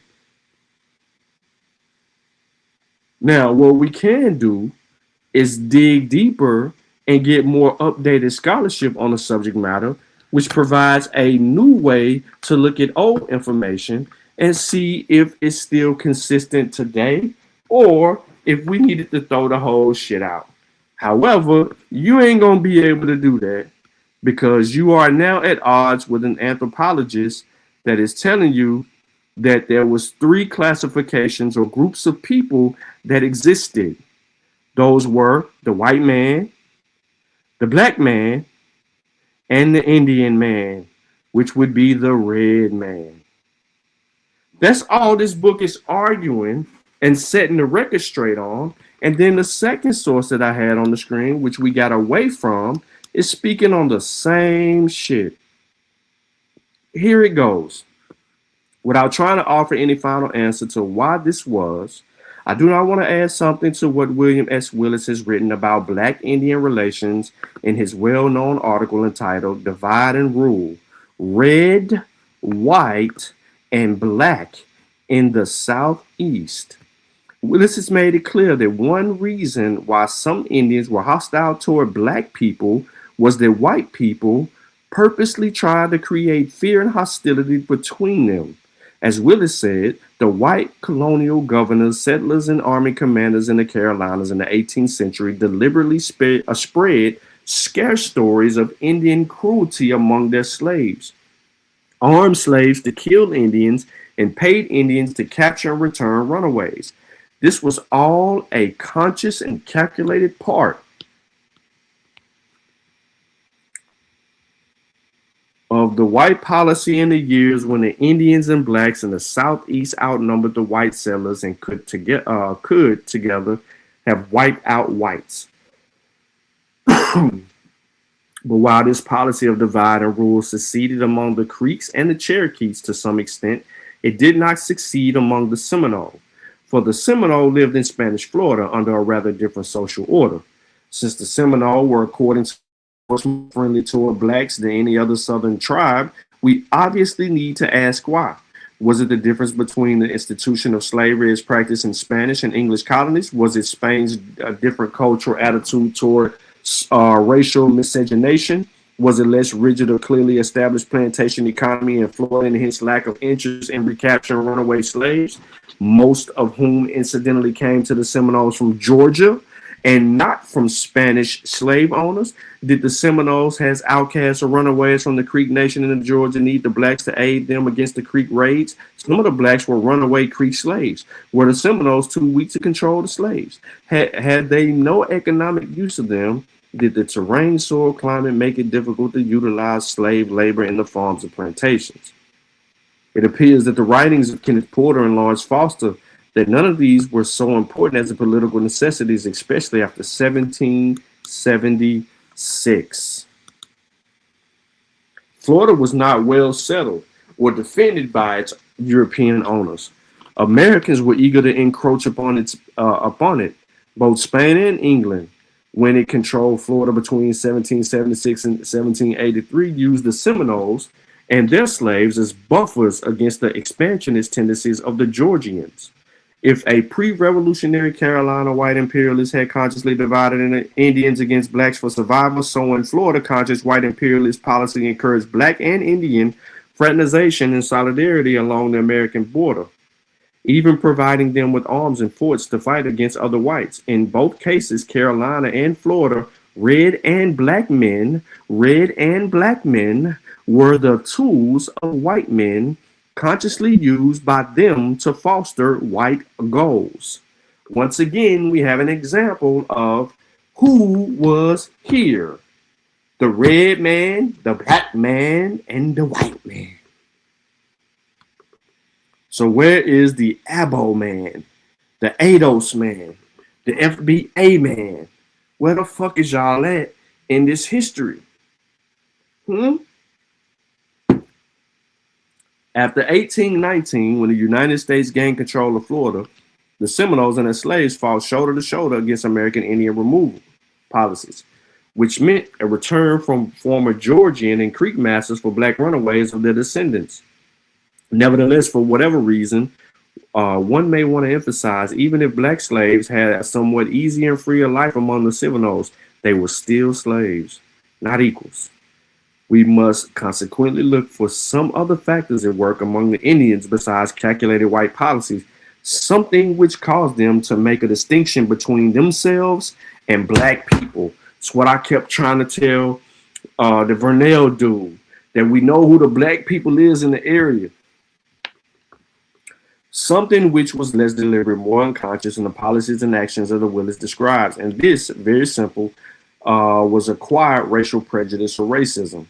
We know from Winthrop Jordan's study, among others, that Europeans had developed racial prejudices against Africans long. Oh, he called the fucking Negroes, he called the black motherfuckers African.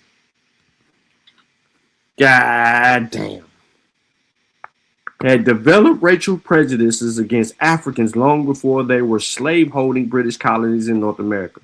The first time that Indians ever saw black men, one more time, the first time that Indians ever saw black men, they appeared as the slaves of Spanish, French, or English masters. I repeat, for the historical record, the first time that Indians ever saw black men, they appeared as slaves of the Spanish, the French, and the English. Consequently, without any planned policy of divide and rule, the white man showed the Indian by his actions that he considered darker people inferior to white-skinned people. So you're going to tell me that this white man who is planting a seed of divide to separate the Indian from the black man and try to use that to manipulate them to do whatever it is, this white man is telling these people, hey, yo, we don't see these black people like we see y'all, but y'all supposed to be indigenous. These black people is supposed to have always been here. How, Sway? Because he looking at the people that he know they already been here. He telling them, he like, yo, we don't see y'all the same, bro. I'm gonna give you these guns. I'm gonna give you this. I'm gonna give you whatever you gotta do, bro. But listen, come on, man, rock with your boy. But you ain't listening, so I'm gonna read it to you again. Consequently, without any planned policy of divide and rule, the white man showed the Indian by his actions that he considered darker people inferior to white-skinned people. It did not take the Indians long to discover that white Europeans were as ready to enslave red people as black. So what we gonna do? Play the game. Of course, most North American Indians had practiced a variety of slavery for centuries before a white man arrived. It was not the institution of slavery itself that was new or startling, though the European form of it were very different in their characteristics. What was new was racist quality of it, the assumption that slavery was not simply the result of being captured by an enemy, but that it was assumed to be the lot of all darker people when they came into contact with the white people. What I am suggesting is that after the white man arrived in North America, each Indian tribe suddenly faced a new problem in dealing with enemies. This problem, which needs more study, was due not to the Indians' inferior firepower against white warriors, but to their dark skin, a symbol to the European inferior intellect. Absolute Lee is going, see, I told you, they was dark, they was black. Man, he talking about these motherfuckers down there in Florida with this tan. Of course, the Indians will never look white to a white person. In British North America, and they just told you that there was Indians, that there was black people, and that there was white people. So be careful. In British North America, this was not a first serious problem because the British tried to treat Indians as independent nations whose chiefs were to be courted as allies against Spanish or the French. Hence, the British pretended to treat the Indian chiefs with some respect, to give them presents, to make treaties with them, to bring influential chiefs to England and to meet the king and have their portraits painted by Sir Joshua Reynolds and other court painters.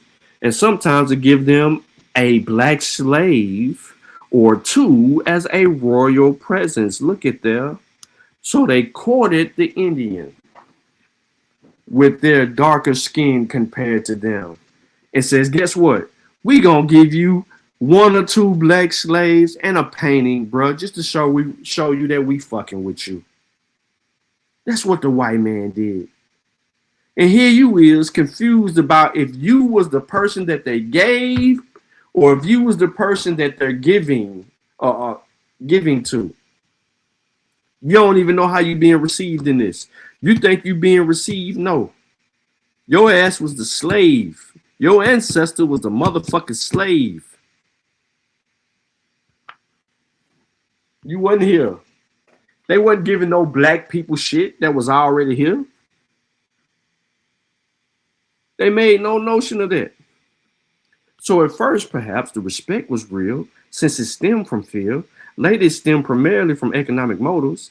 Seldom were heathen savages accepted as social equals. The English, in particular, were contemptuous of them, treating them as lackeys for the fur trade and despising the French and the Spanish who took into marriage and the Indian land rights seriously. Smaller tribes on the East Coast, the first to recognize this, were destroyed and their people enslaved when they tried to drive the English out. Larger tribes on the interior managed, often by playing their own game of divide and survive among the rival empires, to maintain their self-respect and their independence of action, at least up until the time of the American Revolution.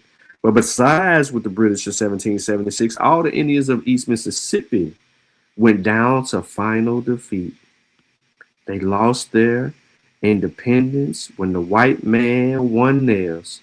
Some of the Indian nations, like the Creeks and the Seminoles in the Southeast and the Delawares and the Shawnees in the Old Northwest, managed to wage destructive wars against the Americans from time to time thereafter.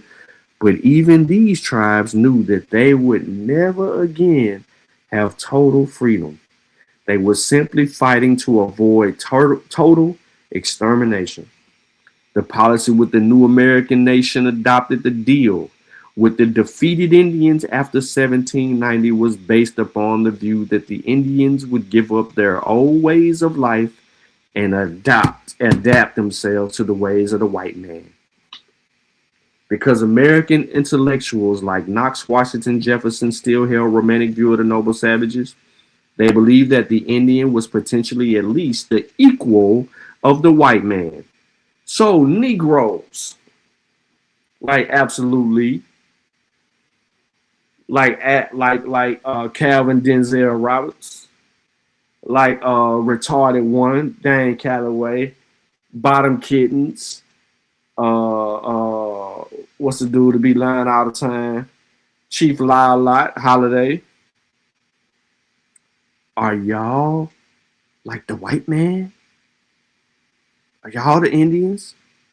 Nah, y'all can't be the Indians. No, you can't be the Indians because you ain't got no evidence for that. You don't carry none of their haplogroups. You don't know none of their traditions, customs. The only one try to act Indian is bottom kittens down there in Texas line. Y'all don't know nothing about that Indian business. But bottom kittens say he do. Absolutely. You said your peoples was the Choctaws. They was black. That's what you said. Come to find out, it wasn't even Choctaw.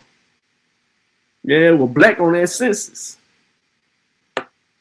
That's another topic. We're just waiting on not a coincidence. We can handle up. The Indian's problem was not that he was innately inferior, but that he was still a savage. He needed only to be civilized and Christianized to become capable of full citizenship and equality in the American Republic. The Indian policy of age of Washington and Jefferson was directed toward the ultimate amalgamation and incorporation of integration of the Indians into white America as equals, a form of extinction, no doubt, as Bernard Shin has demonstrated, but on the surface of the benevolent one, at least in theory. But there were two fatal flaws in this policy. First, most Indians opposed it. Second, white frontier Americans opposed it. Frontier whites did not hold the same view of the Indian that Eastern intellectuals did. Far from seeing the Indian as a noble savage and potential equal, they saw him as a degraded savage and an encumbrance of coveted land. From 1790 to 1838, there was a fierce struggle in America between the Eastern elite and the Western frontiersmen over what the proper policy toward the Indian should be. The frontier people wanted to exterminate them or drive them out of wild. The Easterners wanted to civilize them. No one asked the Indian what he wanted. But what the Indian wanted was clear enough. He wanted to be left alone and live out his life in his own way on what little land was left for him in the East. Unfortunately, so little land was left to him that he could no longer live by hunting or even by a combination of hunting, fishing, and small-scale communal farming, realizing that they would now have to adopt an agrarian way of life to survive. The Indians accepted from the federal government the plows, hoes, spinning wheels, looms, and other forms of technical issues which Washington and Jefferson sent them as part of their federal policy for economic acculturation. The Indians also accepted, though, somewhat less willingly, the white missionaries who wanted to bring them Christianity. They accepted them because they came with promise to build schools, to teach them reading, writing, and arithmetic, so that they could better cope with the government officials and surrounding whites. Many missionary establishments also included model farms where Indian school children were taught how to become farmers or farmers, wives at the same time, that they were taught the academic skills they needed to do business in front of their neighbors. But when the missionaries insisted on trying to convert them to Christianity, that is, to change Indian culture, Indian beliefs, values, views of human nature and supernatural, then the Indians drew back.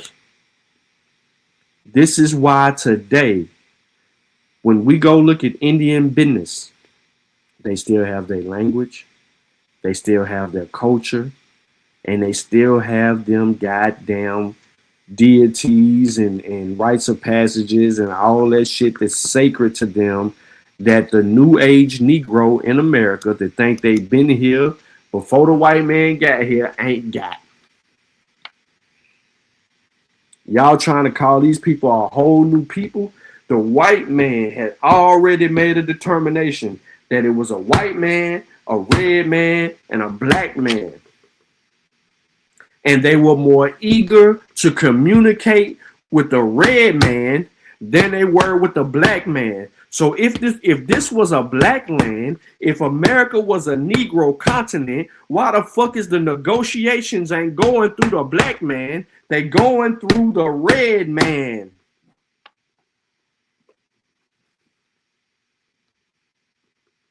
One more time.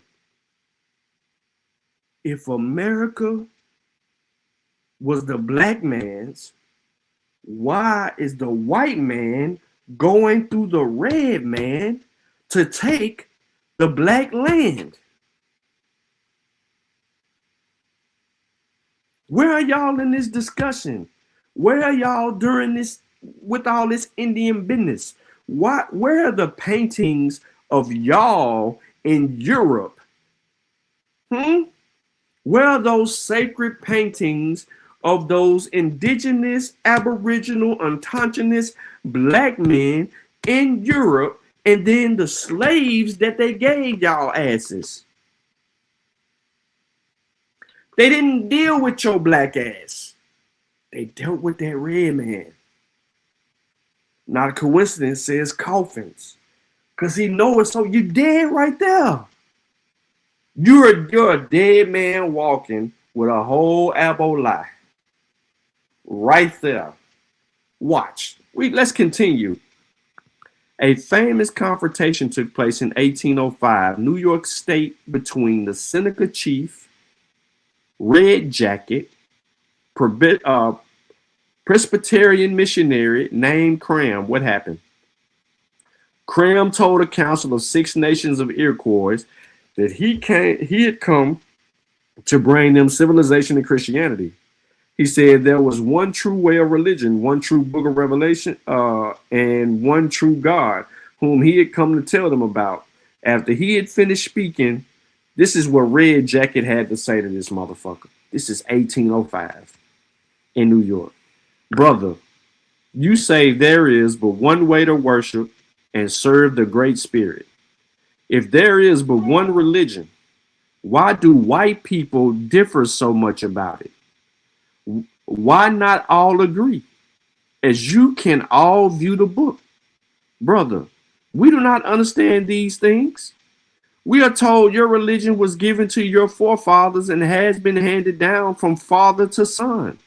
We also have a religion that was given to us and we worship accordingly. It teaches us to be thankful for all our favors we receive, to love each other and be united. We never quarrel about religion.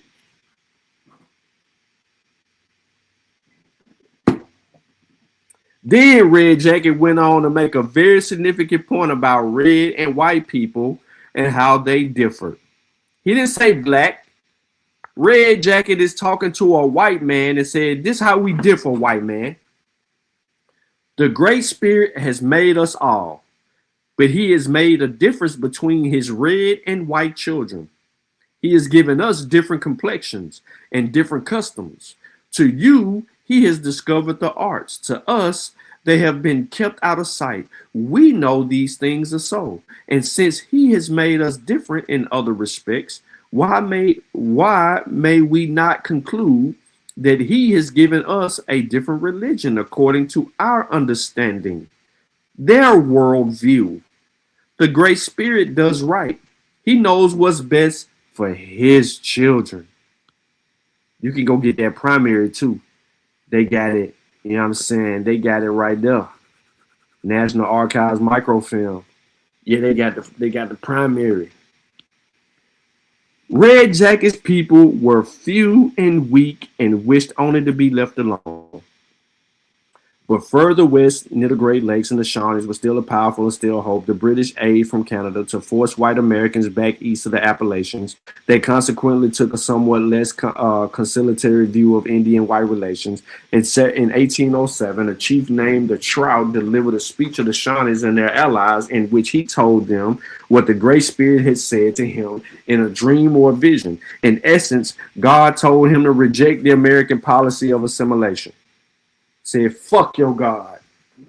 I don't want that bullshit. Keep that Christianity shit. That's what he said. He said, my children, you are to have very little intercourse. Pause. Let me stop. Before I continue. Where the fuck, absolutely, Calvin Denzel Roberts, Dane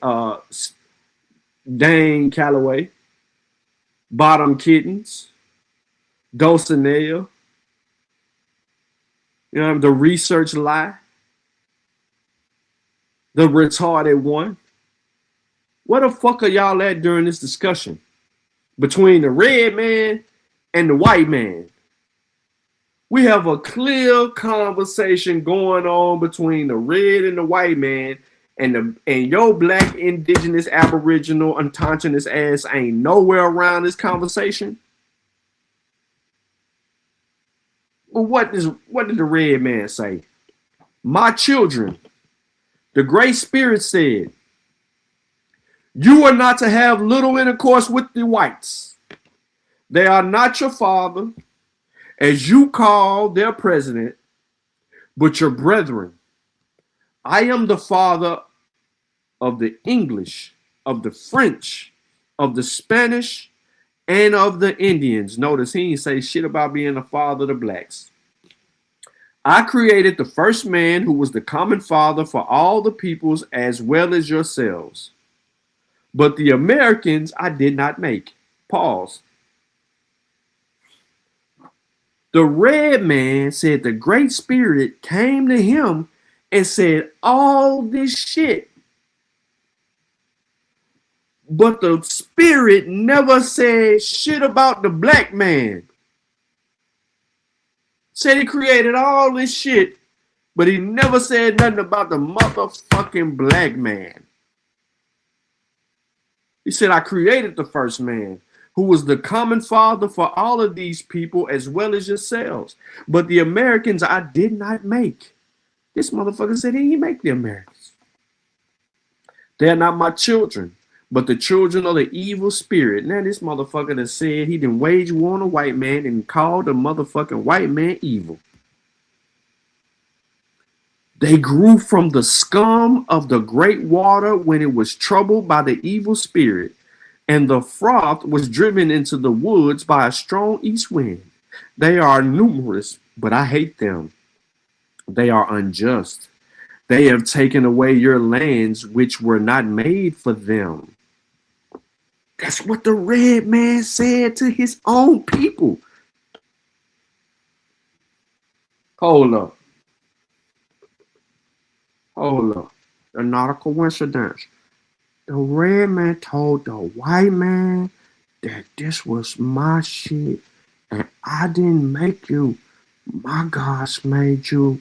And you ain't even listening to the red man tell the white man who he is.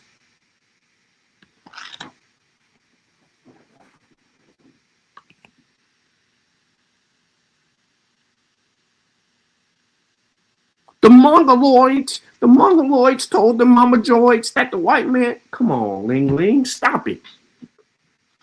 Come on, Vernell, quit it. They're having their own conversation out here. The red man and told the white man that that his God said that he created everybody. But he didn't create the white man. He never mentioned the black man. The black man ain't nowhere around in this conversation. It is the white man versus the red man, and these Negroes that say they always been here ain't even a part of this shit that's going down.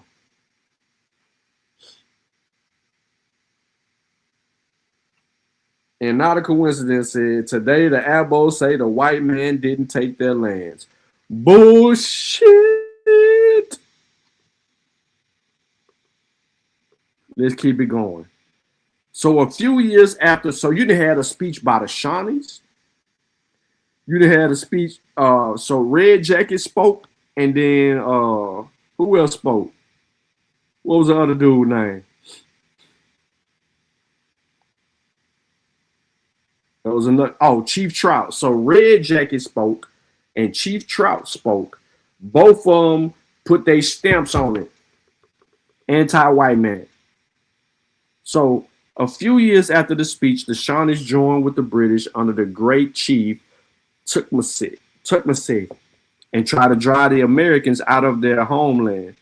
In that war, they were joined by many other tribes between the Appalachians and the Mississippi, from the Great Lakes to the Gulf of Mexico. It was a war for both political and cultural survival. The Indians were willing to take from the white man what was useful, but they did not want to be assimilated.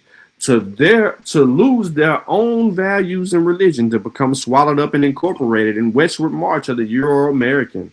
The important point here is that in this struggle to maintain their own identity, the Indians had to come to some understanding in their own minds about the differences between the various races of mankind, which the Great Spirit had or had not created. There were many ways to do this. If they were few and weak, a tribe could conclude, as Red Jackets did, that the Great Spirit had made the Indians and Europeans of different colors because he meant them each to live in their own and separate ways. They were not to oppress, destroy, or intermingle, because though they were different, they were all equal in God's eyes. If they were a strong people, they might assume that their God was different from the superior to that of white man's God. In fact, like Chief Trout, they might conclude that the white Americans were the children of the devil, the evil spirit. But the problem was complicated by the fact that there were 3 races, not 2, in America. They forgot all about the Negroes. So what's to be said? And this implied, what did this imply? What did it imply? Not separate but equal, nor inferior or superior, but some kind of hierarchy, especially since black men seem doomed to slavery. So you mean to tell me your Aboriginal, Indigenous, Untouchanon, Black Indian ass ain't even a part of the conversation, and you're doomed to slavery, and that the red man and the white man are having conflicts of interest about motherfucking culture?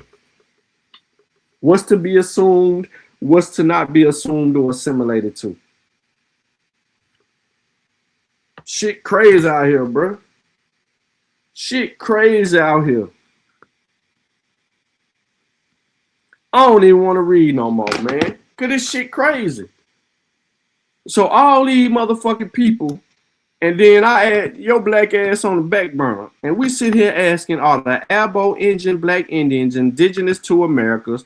And just via this conversation between the two Shawnees to the white man, the answer is hell no. To the no.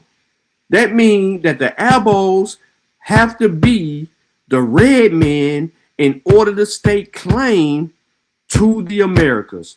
Period. Point blank. Because the Negro in this discussion, the whole time, being that they're the third group of people, are deemed or doomed to slavery.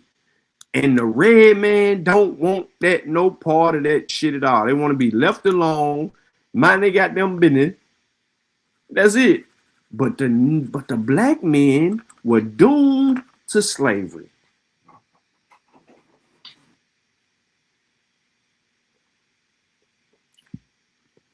So in the northern part of the United States, where the Seneca and Shawnee lived, there was a few black people that multi-racism was not a significant problem, especially since slavery was forbidden in Northwest Territory and abolished north of the Mason-Dixon line. But in the southern part of the United States, where the Cotton Kingdom was spreading westward onto the land of the Creeks, the Cherokee, Choctaws, and Chickasaws, it was not only significant but a growing problem. This multiracial issue was complicated by the growing tendencies of the white Southerners to insist that black chattel slavery was a blessing rather than a curse. Moreover, the Southern Indians struggled to adapt themselves to the agriculture and the form of agriculture which they were inclined to imitate was the Southern plantation system. Matters ultimately reached to the point where the federal Indian agent said in an official report that the best and fastest way to civilize the Indians would be to give them Indian family and a couple of black slaves. Give them their own motherfucking shit and a couple of black slaves. You funky motherfuckers will never hear. I ain't doing it no more.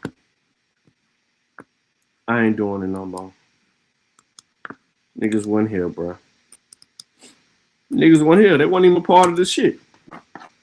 I ain't even keep on talking about it. What up, Nat?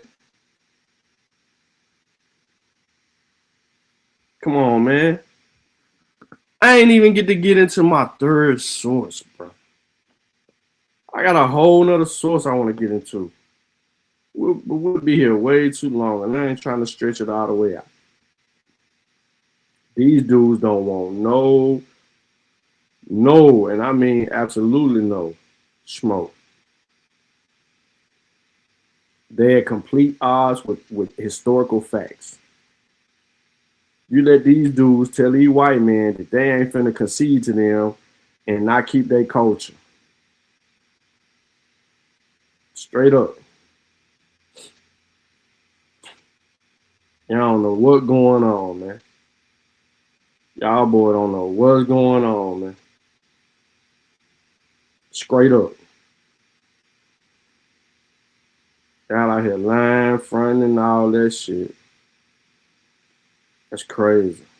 Crazy how y'all do.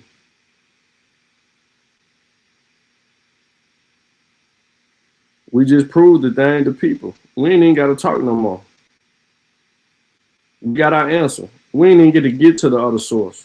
We keep hearing 3 different classifications of people. 3 different classifications. White, black. It's going down like that. That's how it's going down. White, black, and the red man. And I got a whole nother one. And the whole other source I was about to pull out is going to talk about the same shit. That there's 3 different classifications of people. The white and the black. And you ain't going to be able to get around it. Y'all wasn't a part of none of that shit these people had going on, man. And whoever said that they ain't lose no land to the white man is a lying man. Y'all got punked out y'all shit. If you was here, you got punked out of it. Quit trying to save face. It's just easy just to tell the truth, bro.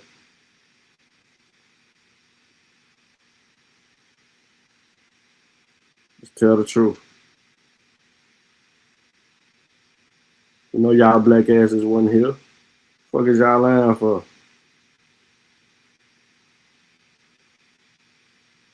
Crazy out here. It's lying for no reason.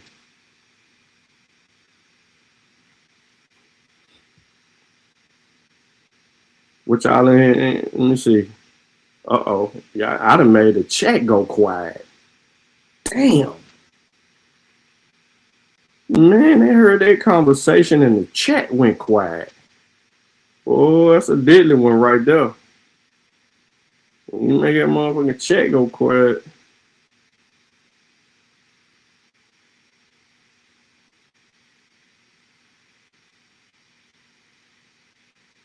Yes, sir.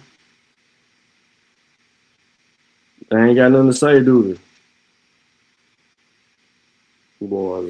Them boys is delusionals. Delusionals.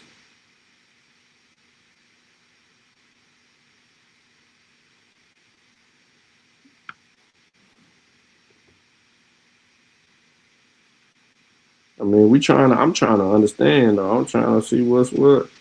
Why y'all over here acting like y'all got this and that and y'all ain't got this and that?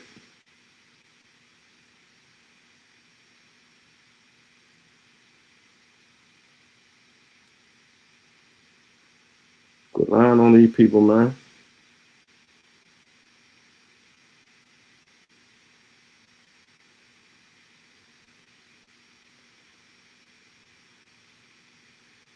You see it on the screen? I'm leaving it right there. I ain't even taking it off the screen. It's crazy. Look. Look what it say. In addition to what? In addition to what? You see what I'm saying? Like, bro, what is it that we're really talking about, bro? We're really doing this right now. I'm not letting them get away with it. I'm not letting them get away with it. In addition, many of the missionaries who came to bring Christianity to Southern Indians were themselves slaveholding Methodists and Baptists. But at the same time, these Southern missionaries were in competition with better finance and more zealous staff missions agencies established by Northern Religious Association. These Northern missionaries assumed that the Northern way of life, especially in New England, was the way ordered by God for all the Americans, if not all of the world. They discovered that with this consternation of Southern Indians were making a great mistake of adopting a plan of civilization that included the wicked sin of slaveholding. Thus, even these Indians were willing to listen to the missionaries' teachings, were confused by conflicting programs for their improvement as a myriad of a sectarian divisioning among Christians were not confusing enough. Man, what is we dealing with, bro? Like, on some real spill stuff. Like, you know what I'm saying? Like, y'all making up stuff, man. Y'all been making up stuff. Running around out here trying to act like y'all this, y'all that. Y'all ain't none of these people, man. Y'all ain't been here. The conversation over when the white man start talking to the red man and you don't even show up. You don't show up.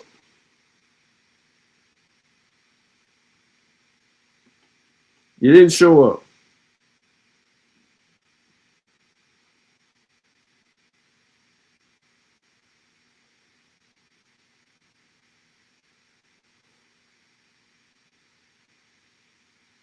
You don't show up.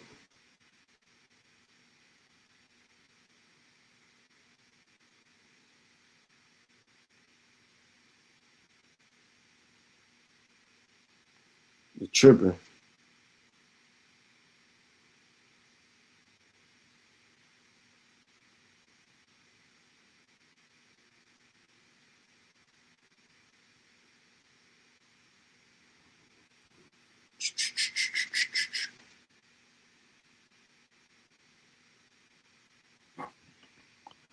Hold on, let me get back to the chat. Let me see what y'all got going on. Oh, okay. I see you, Nat. I ain't hear you, but I see you. Damn, have me back here forever. What's good, bro? Bro, I ain't see you, bro. Nah, it's all good. What you got going on? Shit, bro, just a regular day. Yeah, man, shit crazy. I didn't even know you was live. It was like an hour late. Yeah.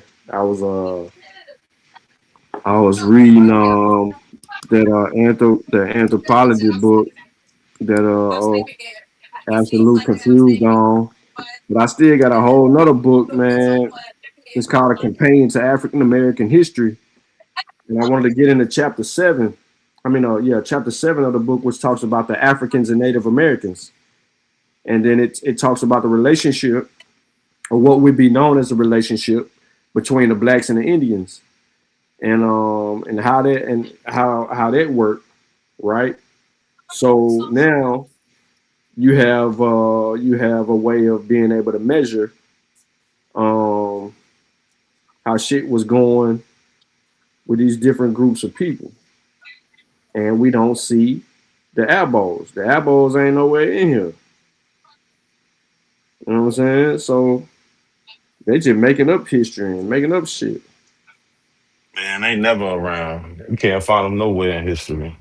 No fucking way, bro. Like Shit. I heard absolutely say it was only black people in Alabama at that time. Man, that nigga Like, don't know where black people at. where did I just really don't like where did they get this idea from? Because they didn't read it anywhere. Nah, definitely. You know they definitely didn't do that It just doesn't make any sense. at And I know all. he was just trying to question you to death, so you ain't gonna get nothing out of him. Nah, yeah, I already know. I knew he wasn't gonna give me that. He just Wish you had would answer questions, you know what I'm saying? But he ain't never gonna change. nah, yeah. I think it's more of a doubt because just in his voice, bro. You just hear him just saying some like weird shit. Mm-hmm. And the shit he was saying was like irrelevant. Like, what? Don't they got something to do with Reconstruction? Didn't they do this? Like, come on, bro. You gotta stop. That's another thing. They think Reconstruction was like changing the Reconstruction era was changing the history. They like, I don't know, bro. They're just off the wall, not understanding that the Reconstruction era was when uh there was Reconstruction, the politics of the South, Right. allowing black people to become American citizens and And voting having the shit. rights, rights of American citizens and things like that. It has nothing to do with changing history. Nah, at all. They was coming out of slavery, bro. That's what the Yeah, era was about. Okay, now that they out of slavery, now what? That's what the shit was about, bro. And yeah. treating them like citizens and all that old shit, man. Giving them rights and what the expectation was. They try to make it something that ain't. Well, no, they changed history. This is where they rewrote everything, and then we don't even exist no more. Is you the Indians or not? Y'all done said y'all ain't the Indians. You know what I'm saying? They done went through so many different social changes in the last year. There used to be Indians, now they ain't the Indians, now they this and that. Man, y'all fake. Fuck it. Then absolutely agreeing that phrenology is a pseudoscience. You know why he agreed with it? Why? Why you agreeing with it? That it was a pseudoscience Is it PM? because it didn't Like, oh, because my bad, son. My yeah, girl was saying something. Say that. yeah, no. I said he agreed because what he heard was in conflict. So he was like, nah, we ain't doing, we ain't using that. I'm glad you said this was that. You know what I'm saying? Yeah. Yeah. So how? I don't know. He's a confusing one because Yeah, absolutely. Yeah, true. I think he might just, long day at work today. You know what I'm saying? So, he doing his thing. He medicated. You know what so I mean? where he go? I had to kick him off so I could, because he fucked up. He had Yeah. fucked up, bro. Like, I'm saying that he fucked up because um I had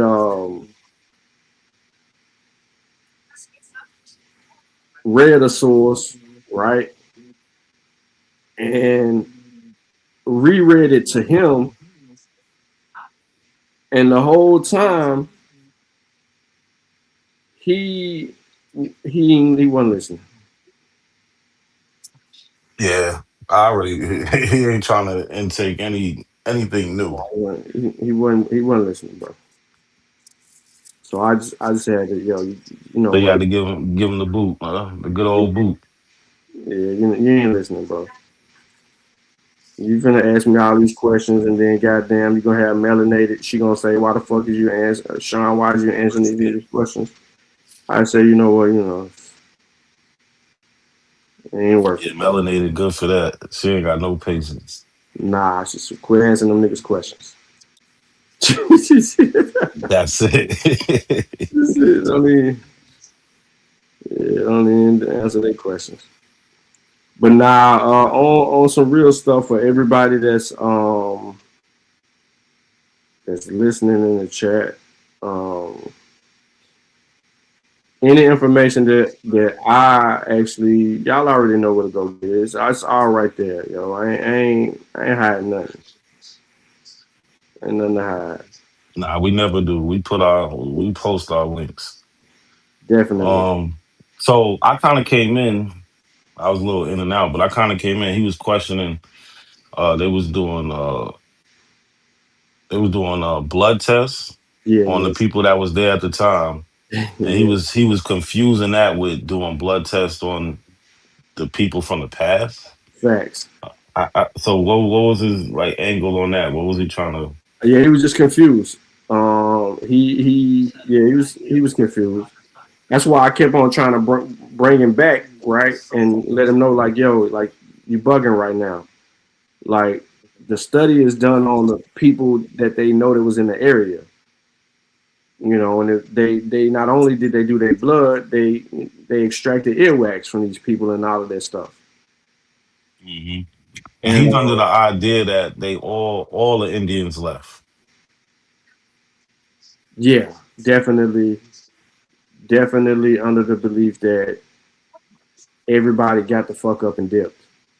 No, it was just that if they stayed, they had to give up their tribal rule, meaning you don't have no sovereign lands over here. You don't have a tribal nation here. If you go over there, you can conduct your tribal business. Over here, you're just gonna be consumed into the American society. You're still an Indian, but you ain't got no Indian land. You don't have no Indian laws. You know what I'm saying? You don't have no Yeah, you got no no no protection. chief that's running this area. Yeah, you're a American citizen.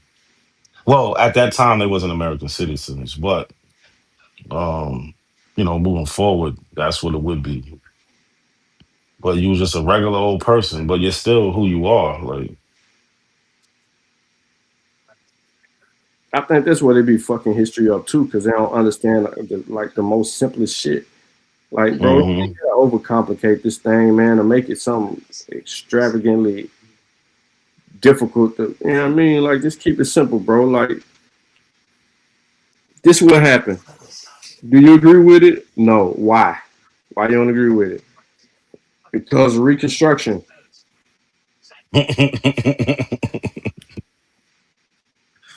And that's remember we was talking about the census. That's what he's getting that whole they changed the census thing. Like they ain't changed no goddamn census. What the fuck they got? First of all, these white people didn't have to change anything. They took what they wanted. They did what they wanted. Can we agree to that, right? Facts.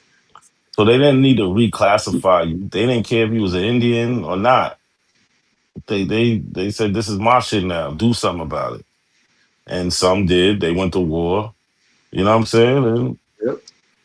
that's just it. And we see who won because they got the whole United States now.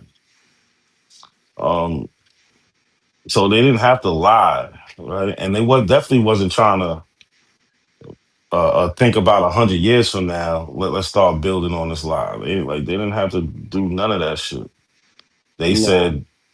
said God gave us this land because when we came here there was no Christians, and by our rules we could take over any place where there's no Christians. Like that's it. Like Yeah, of so course. they And didn't need to fucking lie. It's really like you said. It's really simple. Like it's not no big extravagant thing. Like they did this shit all over the world. yep. Right. That's why it's called the doctrine of discovery. Mhm. Yep. If you discover a place where there's no Christian kings, you can claim it for your own. That's simple. And the people there who are heathens, you can subject them to perpetual slavery. Facts. It's just that simple. Word. They You did it. gotta make it difficult. Word. They justified it to other people by saying, look, they're not civilized. They're not, they're barbarians. They're heathens. That's just it. And not being civilized don't mean that they're dumb or they didn't have their own shit going on. They're just saying, look, Christian people are civilized. They're not. So let's do it. Right. Um, I mean, so they yeah, played the game how they played it. That's it. That's all. yeah, real simple, right? Mhm. I Mhm. don't get it. I don't get it. Like black people just not in America till they came with Europeans. That's just it. I And don't when you know. ask them for the evidence, you don't get nothing. Wow. I haven't seen one look at evidence or even anything that make me think like, oh, that's interesting. You know what I'm saying? Mm-hmm. Nothing. So Now you gonna keep on giving us that little quick little run around. I'm trying to think what else he said. I don't know, because he was just really just questioning shit. And then he was just leaning on the fact that there was no well, it was all black people here. Like, where do you get that idea from?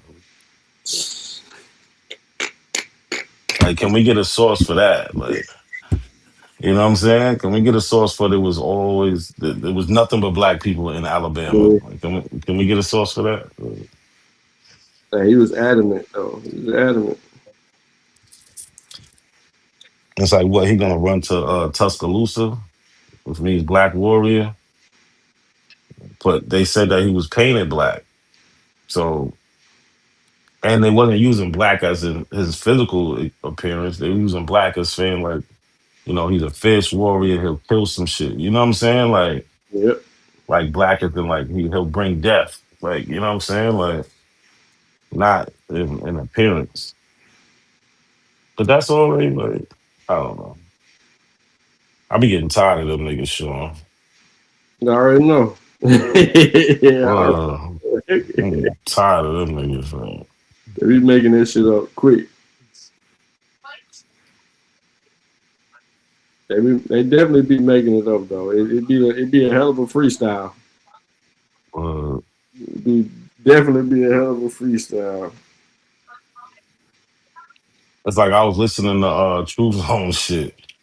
They be arguing about the dumbest shit. How the fuck is Root Words trying to prove California is not a state?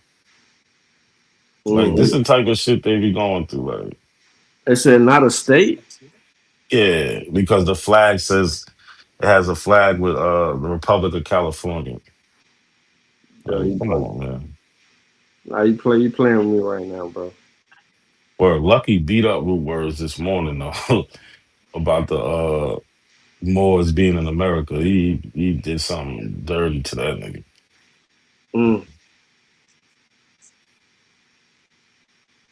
Yeah. That's wild.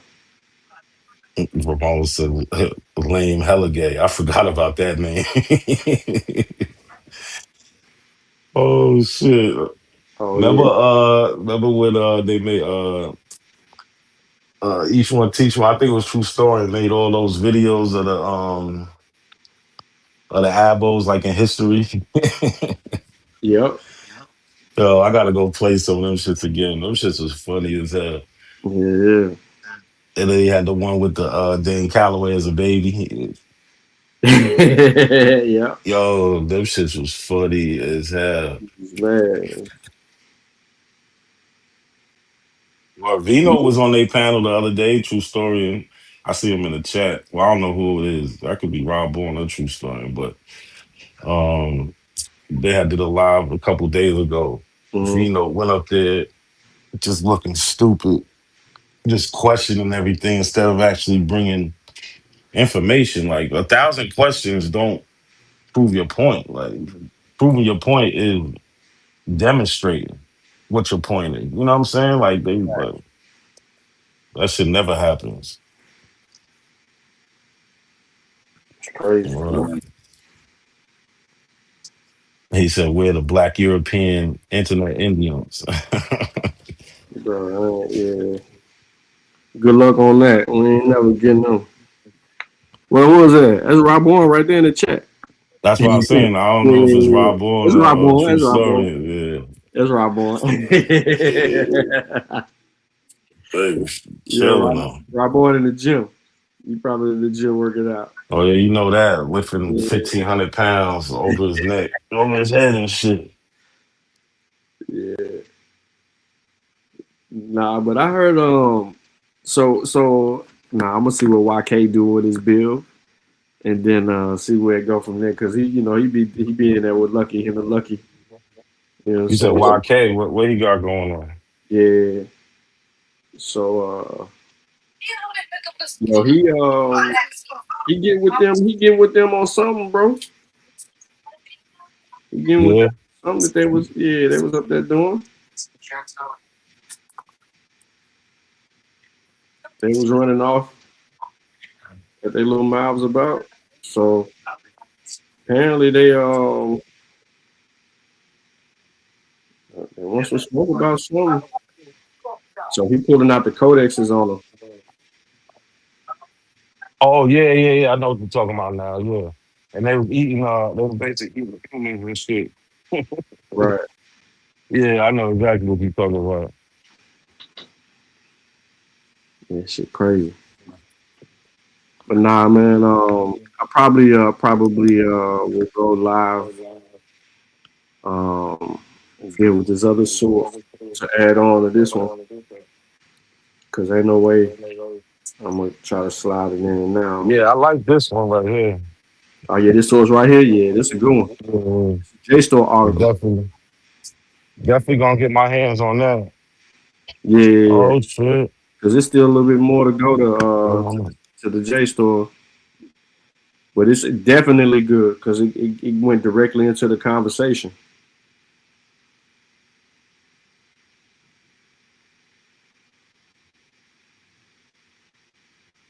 Went to sleep early. My daughter went to sleep early finally today. It's gonna be a good night. He said it's cool. Nah, cause he be trying to stay. He be killing me. Like today was one of my late days coming home from work. Oh yeah. The shrimp and french fries is in there too for you. That Mark was what's up. individually. Shit, man. I'm gonna slide up out of here. And, yeah, I probably hit that button though. Probably tomorrow. Yeah, I'm definitely gonna go live this weekend. Oh yeah, definitely. Yeah. Do that. Yeah, definitely. It'll be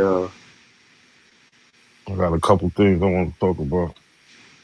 I'll be on the when I be on the road, I might be back. But either way though, I'm gonna be tapped in. So shit, Yeah.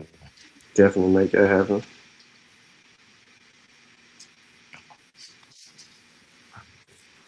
Shit, man. What else you got? You say you gonna be loud. You gonna deal with that? You gonna deal with that little? You know what I'm saying? So what? You know. Oh boy. You know what I mean? Absolute. Your headache. I might touch on that. I really just wanted to talk about. I don't want to say because somebody might try to jump on it before me. But I was just going to talk about this some regular just Black history. Just talk Okay. about our people. You know what I'm saying? Some of the accomplishments we did. Somebody I don't feel like was talked about it much.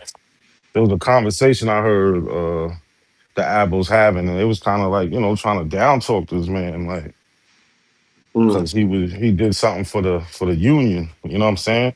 And for some reason Yeah. they think they Confederates, like so the shit is just Crazy work. yeah. It was something true story and said a while ago. Like don't he was like don't be chasing this Indian stuff too much because you'll start just not talking about Black history. You know what I'm saying? He said it a little better than what I said, but so I kind of just want to, if you notice a couple times when I have been going live lately, I was really trying to focus on like Black history. What? Yeah. Facts. You know what I'm saying? Yeah. Well, and then it's gonna go on the other shit after that anyway. So we'll definitely get on absolutely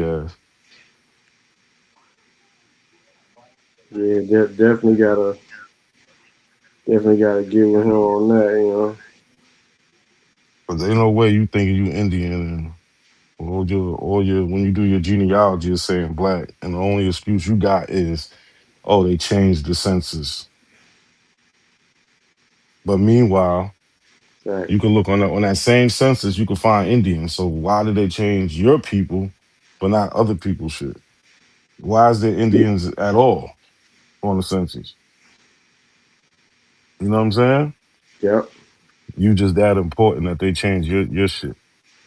Nah, you just not Indian. It's okay, bro. Right. You're Well, some. and if you look hard enough, you might be able to find an Indian ancestor. I ain't It's looking. not nobody's saying that's impossible, but y'all just want to make the Black people Indians, and nah, that's not. We're not going for that bullshit. Right. Black people are a whole separate group of people. Everybody knows it. Word. You can't find a source that says otherwise. Nah, we definitely can't do that. Word, these niggas go so far to say the Civil War didn't happen. Like that shit is crazy, bro. They bugging. No Civil War, yeah, it's bugging. Like I found my peoples fighting in the Civil War. You feel what I'm saying? Yep. Some, like, I'm from New York, so I had family that was free. They signed right up and fought in the war. Then I got family like my fourth great grandfather, William Nelson from Virginia, fresh out of slavery. He's in the Civil War Yeah, that's crazy. fighting. Yeah. So it's like, how you just gonna like we like you know what I'm saying, we fought for our freedom. We wasn't given shit by no white people. Yeah, it's a fact. You can't overlook that shit. And then to try to say the shit didn't happen is fucking crazy. Yeah, them niggas is retarded. Ultimately retarded for that shit. Just alone, just that shit alone. Niggas is Bro, pretty you just disrespecting yourself, your ancestors. Because we all got ancestors that fought in the Civil War. facts. Were great great uncles, great great grandfathers Body related to us. were that Yeah, fought. shit. Right. So, and then right after that, what you find? You're gonna start finding your people. The first people in your family actually able to vote in about 1867, 1868. You know what I'm saying? The first people in your family to vote, which is a big thing because we wasn't able to do that prior. But they Right. not really doing genealogy. Nah. And then them emancipated records is proof. Like you keep Yeah. saying that you wasn't slaves, nigga. What you doing running around here with some, you know what I mean? You was emancipated. Like, especially those like from Virginia. Virginia got some shit where, and it's other places too, but you find a lot in Virginia where they was actually, um, they was doing like kind of like a census, but it was for the colored people who was cohabiting with their wife and children, and then ones that wasn't. But in those records, they ask specific questions like where you from, where you was born, who was you owned by. You know what I'm saying? Yeah. Shit like that. Where now you can track down these records. You know what I'm saying? Because it's in 1866. It's literally saying like my fourth great grandfather again, William Nelson. He was enslaved by a person named Henry Stokes. I got a whole tree just on Henry Stokes trying to pinpoint and find, you know what I'm saying? I found a will where it's my great grandfather's on there with a bunch of other Negroes, you know what I'm saying, being willed to other people and shit like that. Right? So like you can't even get around that shit, man. No, I don't think they try. Well, I can't say they ain't trying. Yeah, they just can't get They around it. just avoid it. But anybody who got peoples in Virginia, there's a website called it's called Unknown No Longer. And you can find a lot of records on that. You'll find a lot of records in there. You know what I'm saying? Like, and then it's like once you, if you find that cohabitation records, then you can go. They got the wills up there. They also got the runaways, so you can see if there are people like ran away. You know what I'm saying? I'm trying to find this one ancestor I got. He's from Virginia, but then he pops up in New York. He's like 50 years old when he pops up, and I have no record of him coming from anywhere. I swear he run away. He ran away, but I don't. I can't find the proof of it. But you know what I'm saying? He just pops up in New York in the 1850s, like, or he gets married, have a family, and just he lives his life. But he's from Virginia though. Mm, So how the fuck did he get there? yeah, it's crazy. Uh, like they say genealogy the key, but then they just go all around it because it don't say what it say. Or they do like Sister Bethy did and fake the records. Like niggas just have no integrity. Nah, I definitely don't have no integrity. It definitely roll weird. Or but Sean, let me ask you a question. Have you ever met like a smart person who is like an aboriginal? Nah, I ain't. Nah, bro. I ain't. I don't even know what they look. You know, I haven't. I haven't conversed with one. Not yet.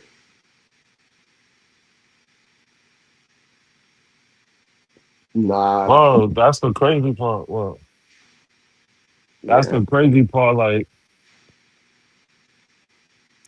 none of them were smart. Like even like like they're just not, bro. I just don't like. You can't be smart and be an aboriginal. That's like the first clue. Like, and not even trying to be funny, disrespect people like one truth. Like, bro, you seem like you know what I'm saying you're a cool dude and all that, but it's either you lying or you just not that smart. And I don't mean to call him out because I fucks with him on a personal level, but just keeping up with the bullshit is crazy, man. Yeah, it's wild. Like, It's I don't definitely, know, definitely wild.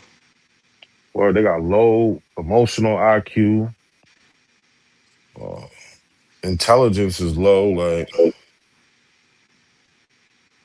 I don't know. But yeah, that's just where we at with it. But I ain't trying to keep you no longer though, Sean. You good, bro? Shit, you say whatever you want us to build on, bro. They still in the chat listening. What the chat talking about? Melanated just talking about what she said earlier. Yeah, smoke signal is the most. I don't know who's. I don't know who's worse. Yeah, I don't know Yeah, who's worse, man. me neither. And it's like the dumber you are, the higher your rank is in the abo community. That shit don't make no sense. Like, I don't know.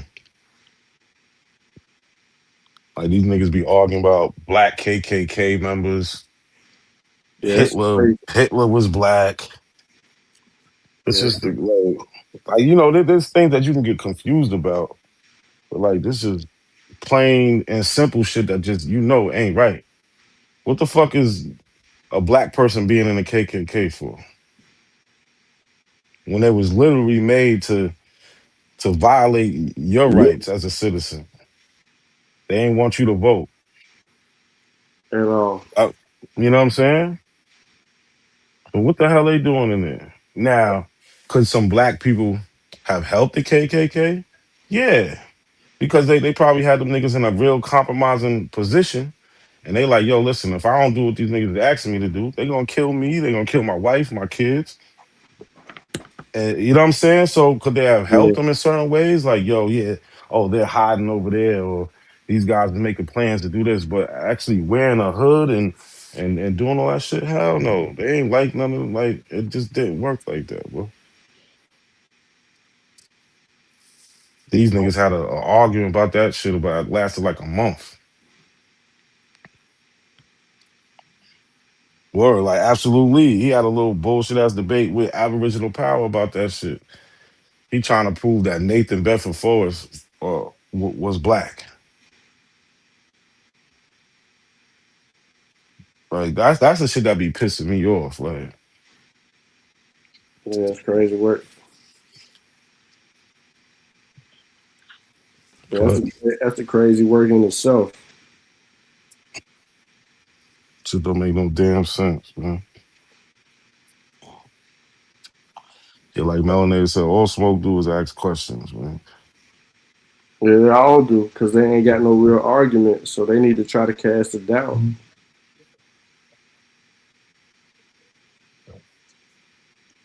Yeah, they need to cast a doubt because there's no way they can argue intelligently and have the evidence to support where they feel like they at. It just don't work like that. Like you don't say half the shit that they be saying, and then you be comfortable with it. Like they just be making up shit. Mm-hmm. And that argument that they in it right now. They ain't in it where they've been studying and shit. I don't know. The smoke gonna tell you right now. Well, I don't believe nothing that's on that piece of paper. I don't, you get people like that. It's like, bro, then what the fuck you asking for the source for?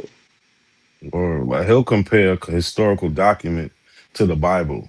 Oh, just because they wrote it, that makes it true? Like, no, that's not how it works, bro. Like, you can't tell the difference Right. between a historical document, a first-hand account, and the Bible. Like, niggas is a waste of time. But we gotta do what we gotta do. We gotta correct the shit. That's what we here for. So, yeah.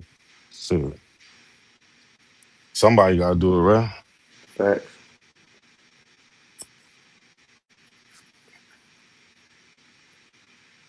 Word. That's why I did that show like on the black newspapers.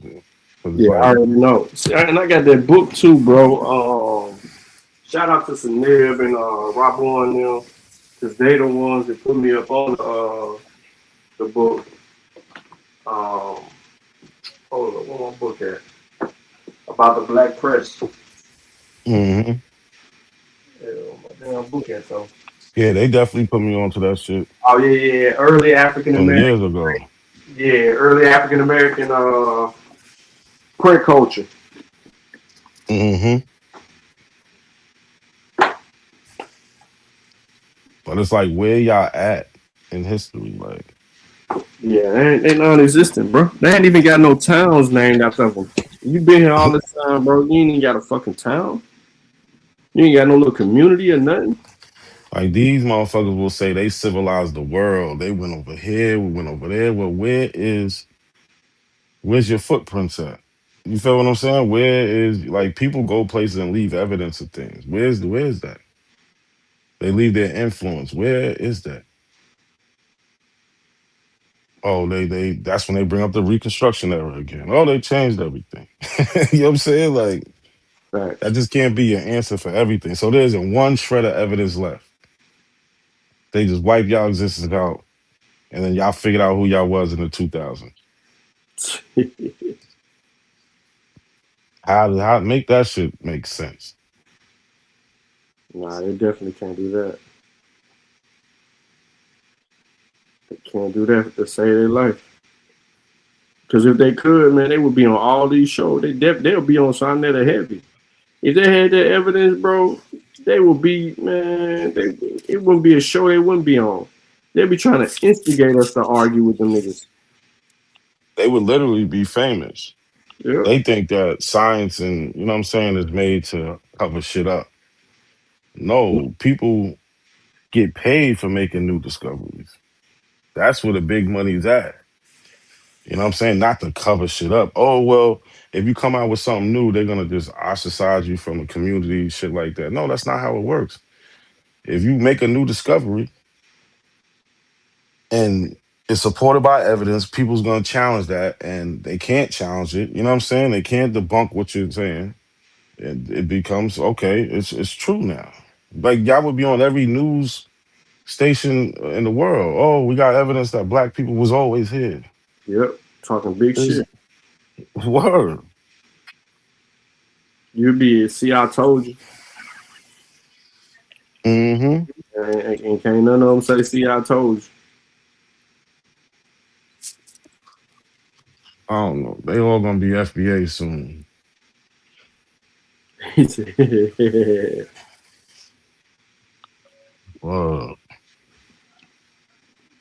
Because they want to be them. They like mirror them so bad. Like, it just don't make no sense. None of this shit makes sense, Sean. I'm just confused. Shit, I already know. We know they making this shit up as they go. All the fuck away. Melanator said, where real rap at to tell them they African? Nah, real rap figured out. We put that pressure on him. He figured out, what he's been going on with the lie. And he just disappeared. That's usually what happens. You know what I'm saying? They go back and just live their regular life. You know what I'm saying? Like, yeah, he gave that shit up. Mm-hmm. At least he came to reality. Like, you know what? Yeah, he stopped fighting that true. shit quick. He stopped Yeah. so quick. He was, hey, y'all got me over here believing this bullshit. Bro, his family literally last name was Senegal. Like, come on, bro. Facts. I don't know if that's his last name, but he got his one, in his street. It's Senegal. Where the fuck you think that shit came from?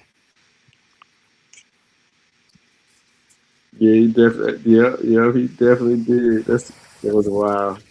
And it just so happened where his peoples come from. And then we kept Senegal. putting that shit up. Yep, we kept putting that shit up. Walked his ass right to Senegal. He was like, you know what? Fuck this shit. I ain't fighting this shit no more. These niggas got, and then he was mad at them niggas because they got him on that bullshit.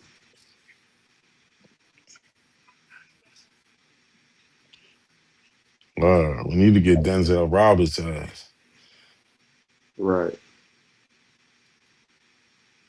Oh yeah, Calvin. Yeah, it's coming. Yeah. Oh yeah, Calvin Denzel. Yeah, it's He just coming.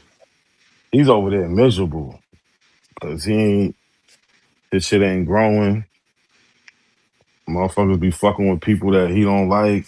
He think he can control shit. You can't control motherfuckers, man. That kid King, man, they gas that man up. Word. They gas that man's up. He just fell for the okie doke. That shit is dead. They be trying to scream Pan Africanism is dead. Nah. Yeah, he gonna get his issue. He definitely gonna get his issue. I promise y'all that. As soon as I get the right peoples, yeah, he gonna get his issue. We gonna see to it. Like he lucky. He been real careful. He ain't never exposed the name or none of his people's nothing. That's what I really be watching for, like to see if these niggas gonna slip up. Cause I'm gonna jump right on that ancestry. I'm gonna find your peoples. You taking a shower? Did you make my plate? Yeah, he gonna get faded.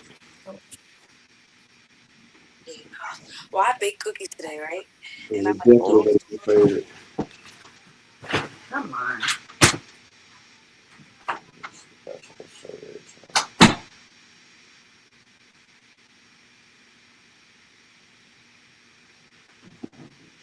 Let me see. These cats are just looking to be involved with something that nobody's in the. Yeah, that's true.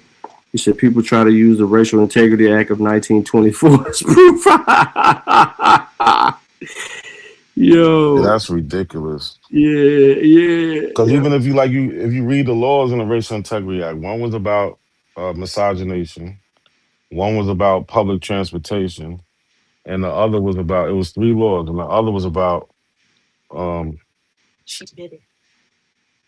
the other was about colored and Indians defined. You know what I'm saying? So basically, who's a colored person, who's an Indian? But that shit is not no proof for them. Nah, not at all. Nah, definitely not. I don't even Or know. like Indian white people could mix, but blacks, they didn't want blacks to mix with anybody. And if you did mix with a black, guess what? Now you became black. That's basically what that shit was about. That's it. Facts. Word.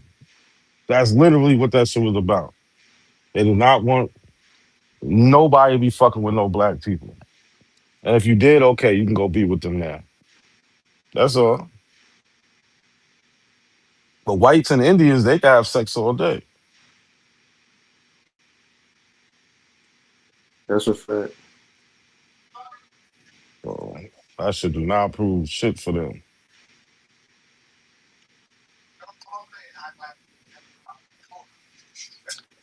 And Definitely. this dude Sachi, he just keep like pushing this shit. That's what I need to do. We need to go over Carter G. Woodson, The Negro in Our History, that book. Because he's trying to, well, I already know because I've read some of the book. I never read the whole thing.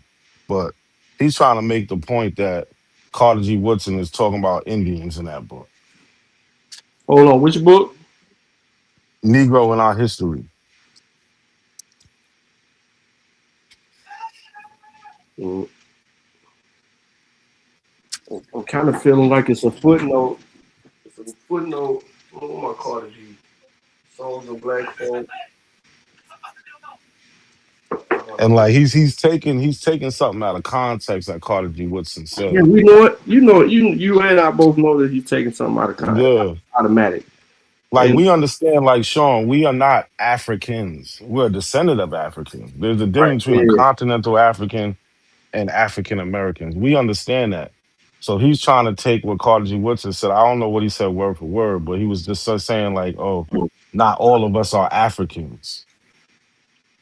But he's talking in the sense of being directly right, like directly. from continental Africa. And he Right. just like running with that shit. Like, Which we can't be because even Carter G. Woodson had a family member that would force him to be a descendant. mm-hmm. Because it's like that book though, the kids book. The kids book said that you have the African, the white man brought the African here.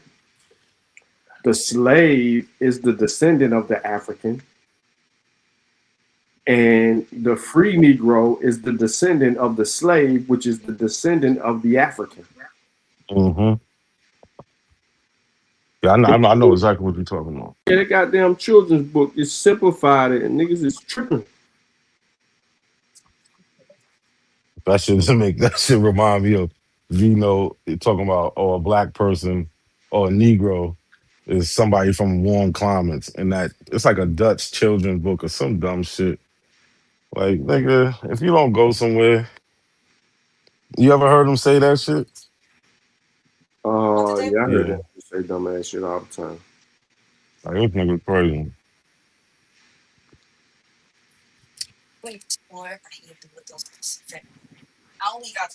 Yeah, that nigga tripping. Yeah, it look brighter. Thank you, babe. Wow. Yeah, I know you don't be tuning into them niggas, but these niggas is crazy. I be listening to them at work, just trying to pass the day. But them niggas, yo, bro, I know you'll go crazy listening to them motherfuckers. Yeah, I ain't trying to go crazy. But I just be bored at work, so I be like, let me see what they Here you talking go, about. free black African who joined Spanish explorers in present-day Florida, 1513. Juan Ponce de Leon, who was governor of Puerto Rico at the time and founder of Florida. Captain, this is volunteers stay behind the Manhattan Island. Yeah, it's a lot of shit they ain't gonna never be able to bring forth. Period. It don't matter. These niggas ain't never bringing nothing forth. Straight up.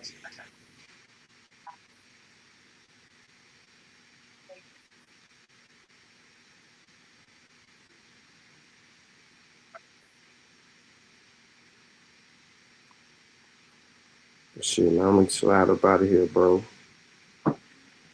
What the All right, hell? bro. No, hold on. Shit, 30 people up in here. One Portuguese. Yep. Be active is going in. Hold Oh on. yeah, yeah. Juan, we have the testimony of Juan. Yeah. He was questioned in court in the early 1500s. Why he You know what I'm saying? ain't see no black people?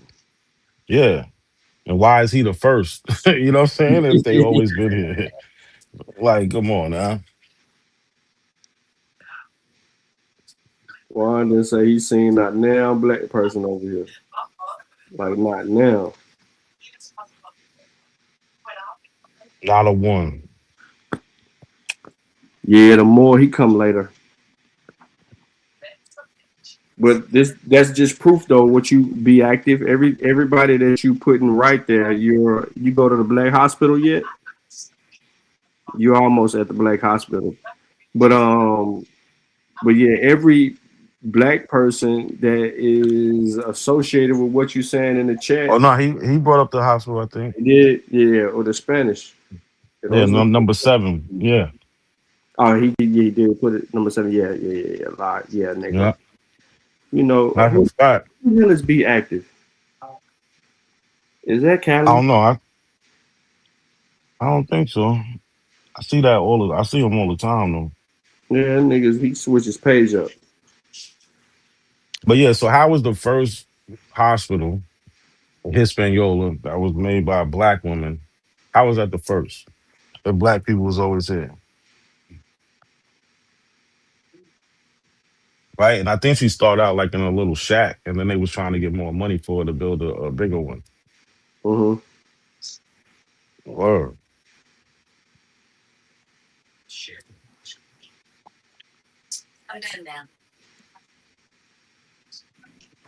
Yeah, he keep it going. Them the first blacks though. Well, he naming everything right now. Yep. All the first blacks. And every time he named one, who are they associated with? What name is next to the first blacks? Spanish. Yeah, Spanish. Yeah, Yeah, as it pertains to the Americas, it's the Spanish. absolutely. Yeah, good, babe. Because the Spanish are the people who try to, you know what I mean, get through what Mm-mm. they're trying to get through first.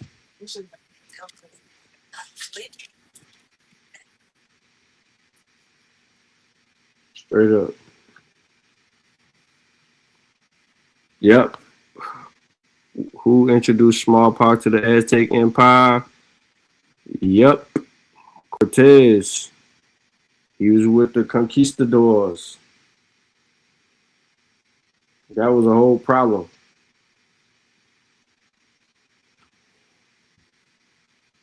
He said, look, he said all Tariq's heroes. Yeah, that's crazy. Yeah, Tariq should be ashamed of his damn self. Yeah, we did a whole 180. Like, Yeah, nigga tripping. it's just really like I don't understand what's the hate for other black people about. Because Lucky has showed some shit where he's saying like, we not Aboriginal, but then he'll go on and then contradict himself. Well, he says that in some cases we mix with them with the Indians, but Mm-hmm. then he'll also say, "Oh, there was black Indians always here, but the black people come in the 1500s, the ones that came with Ponce de Leon Right. and escaped." So he's not even making sense in his own shit. Like it's like how did you come from this? Like I can understand the whole FBA thing if you're just going from the first black people that was in America. You know what I'm saying? But then once you start crossing the line over to, there was black Indians, that's just ridiculous. Like, that shit is just off the wall. Like, we got no evidence for that. So why you ain't make what's his movies? Hidden Colors or Hidden whatever it Colors. is. Yeah, why you ain't making Hidden Colors about that? Like, why you don't got that? 'Cause that shit ain't fucking true. And I used to like Tyreek, but I can't stand his ass now. Man, he got everybody though. The Hidden Color shit, the trick 'em shit. Mm-hmm. Damn, Cleveland losing by 15 right now. Basketball.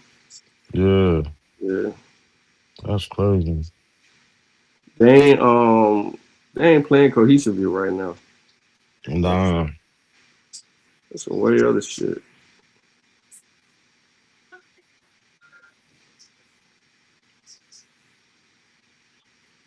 niggas fucking my ticket up. Man. Oh yeah, how much you got on it? Nah, something light.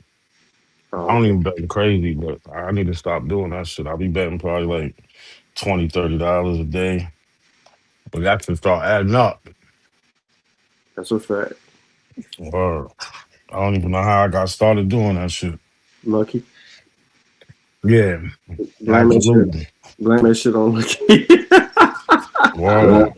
When all else failed. Man, really get lucky. Word. Lucky got me on that shit. But I don't be going crazy on that shit. I be hitting sometimes, but not enough, huh?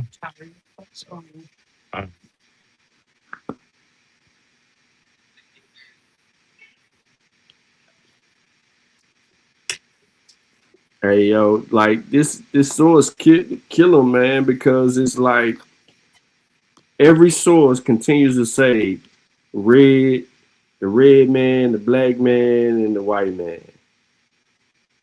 And it will not go away from that combination of people. Yeah, it's a distinction that always was made. And all throughout history, you see them always making that distinction. So,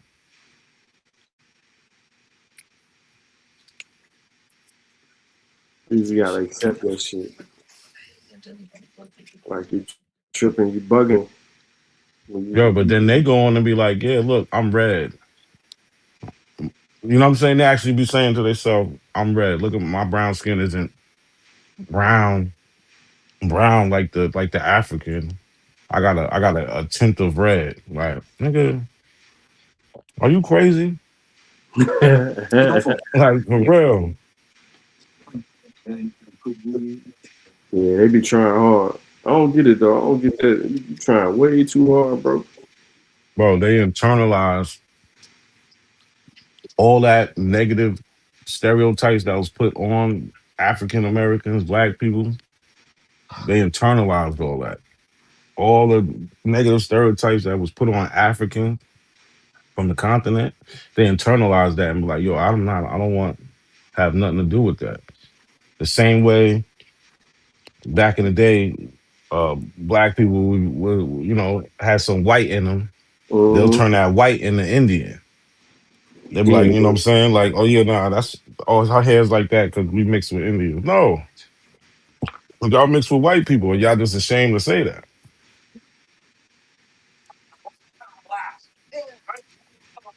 But then they turn that talk into, oh, we mixed with Indians too. We are the Indians. Hey, listen to this. As for the Indian incorporation and amalgamation with our white society in Georgia, the answer is that if such a scheme were practicable at all, the utmost rights and privileges which public opinion would concede to the Indians would fix them in the middle station between the Negro, the white man, and that as long as they survive this degradation without the possibility of attaining the elevation of a ladder, they would gradually sink the conditions of the former and point of degeneracy below which they could not fall. This was the Secretary of War at the time of John Calhoun. They going back and forth. First, it was the conversation about the white man and the Indian. Then it finally gets to the white man and Negro as it pertains to trying to convert these niggas to Christianity.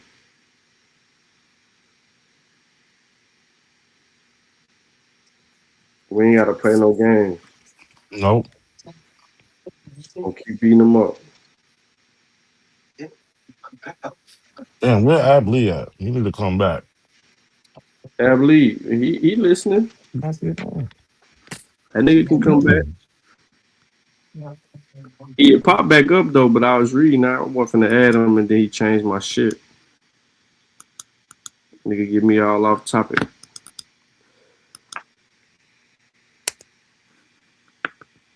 He did. Tariq did go from Pan African to FBA, Aborigine, Hotel Conquistador. Yeah, he's definitely been every last one of them. You forgot But more because he was a Moor. He's a grifter, so he's seen an angle where he can go out. Meanwhile, the position that he was in, as far as being a Pan African, he could have still capitalized on that the same. You know what I'm saying? He had solid people that would follow him, and you know what I'm saying, and pay attention to everything he doing, would subscribe to his shit, watch his movies and all that shit. So to make that switch is crazy. I don't know, but he probably bumped into an African or a Jamaican in the airport and got beat up, and then he was like, "Oh, we delineating," like, you know what I'm saying? Oh, because I don't know where the hatred comes from. Like, They making that shit up.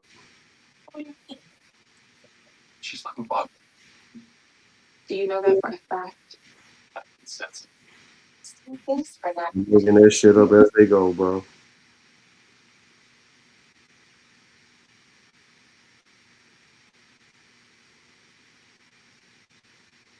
That's why you can't get much of anything out of those dudes. They just keep on freestyling.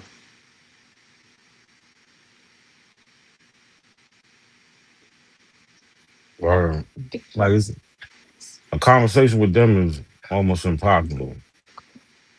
because they want to they'll question you to death. They won't answer your questions, and then when you're in the conversation, they're gonna jump time periods. They're Oh gonna my jump god, it's the worst shit ever. word like yo. If we talking about the 1500s, why are you talking about the Racial Integrity Act? Like shit makes no sense.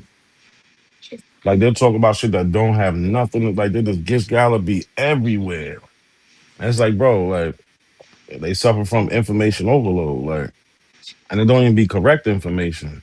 Like, what the fuck was they talking? Oh, so there was a video about C.R. Patterson, right? You know, who had the car guy. Somebody made a video about him having ships, and that's where Marcus Garvey. It was called the Black Star Line. No, no, no, hold on. What was the name of Marcus Garvey's? You said it. So yeah, but I'm trying to think. In that video was a name. Black. I think I don't know if that was the name of the Patterson one they're trying to say. Meanwhile, Patterson ain't make no ships. We all know that. But they're trying to say Garvey got that. He stole a name and got that idea with the ships. And the real first all black shipping liner was from Patterson and not Garvey. Like, and I actually heard somebody repeat the shit today. I probably seen that video like 8 months ago. And I heard it was Root Words repeated that shit today. And I'm like, yo, are these niggas like really serious? Like, C.R. Patterson, they did not make boats. And it's like you have no evidence at all for it, but Yeah, you just seen this shit in a video and you just running with it. Meanwhile, you probably seen 1,000 videos told you that you was African, but you ain't going with that. But this one video with C.R. Patterson, I'm gonna see if I can find that shit, bro. That shit is fucking ridiculous.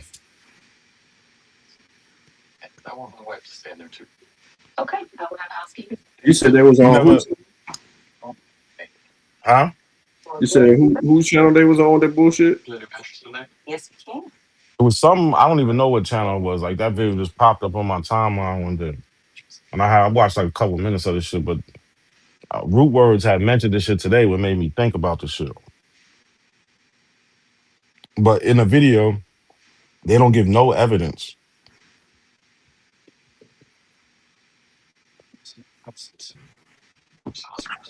Mm.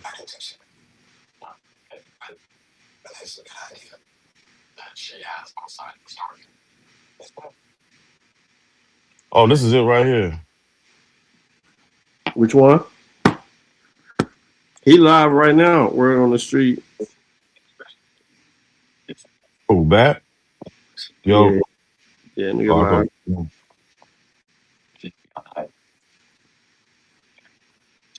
Same old bullshit. yeah, Ain't bro, no, that nigga's crazy. ain't He no went source. live. He He went just live to talk he just about went some live. crazy shit. Yeah, he just went live. I guess because he seen I was live. You know what I mean? It was over there beating him up. Yeah, he definitely ain't got no. He definitely ain't got no motion because he ain't got no Yeah, people. got no motion. True Zone is taking all the motion, bro. True Zone killing them right now. All the elbows is over there. And Bap told them niggas stop going over there because you know him and Bap be beefing, and they not listening. There's gonna be some shit in the next couple days or weeks, almost. In the next couple days or weeks, is gonna be some shit about that shit. Cause So that's what his pending show tomorrow. He got a show called Meet Rise List. yep, it's definitely gonna be about that. Definitely, because he mad at them for going over there with this nigga. Like, nigga, you can't control people. He got a better platform than you, as far as the apples are concerned. Word, like you don't do nothing but show Tyreek videos. Them niggas like to sit there, talk shit, make up shit.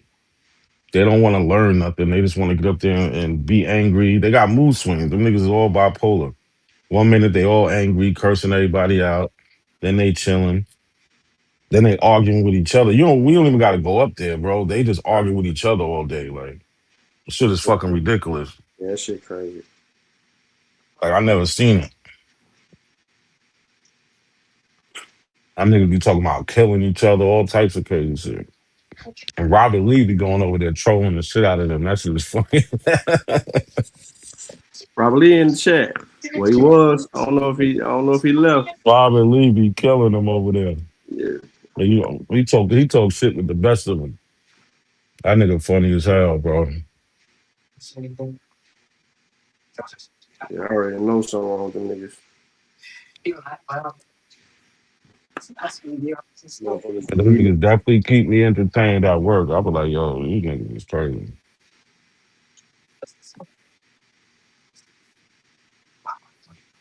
Yeah, it's funny though how they do all this. It's like, yo, like y'all tripping, bro. Like for real, bugging.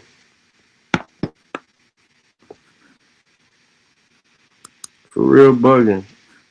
Cause we done made them turn into motherfucking gossip channels. Yep. Because they can't go over no information because what's gonna happen? Me, you, Yep. Lucky, somebody is gonna show what you said and then show why you wrong. And then you never see them do a video combating and shit. They just act like it never happened. Like, so you just got punched in the face and you just keep walking like the shit never happened, man. That's how they move. Mm-hmm. I just video still up and he said juvenile hop video. Wait, say that again. I couldn't hear you. This shit was kind of muffled. Nah, Smoke got a video up, but he playing juvenile hop video. Oh, he might be going live soon. You know, he played music videos for like 45 minutes before he go live. Yeah, you're right. You're right. You gotta get the bots active. The bots gotta get active. Hey, look at this shit though. This shit crazy right here, bro. This shit crazy right here. I'm finna show you.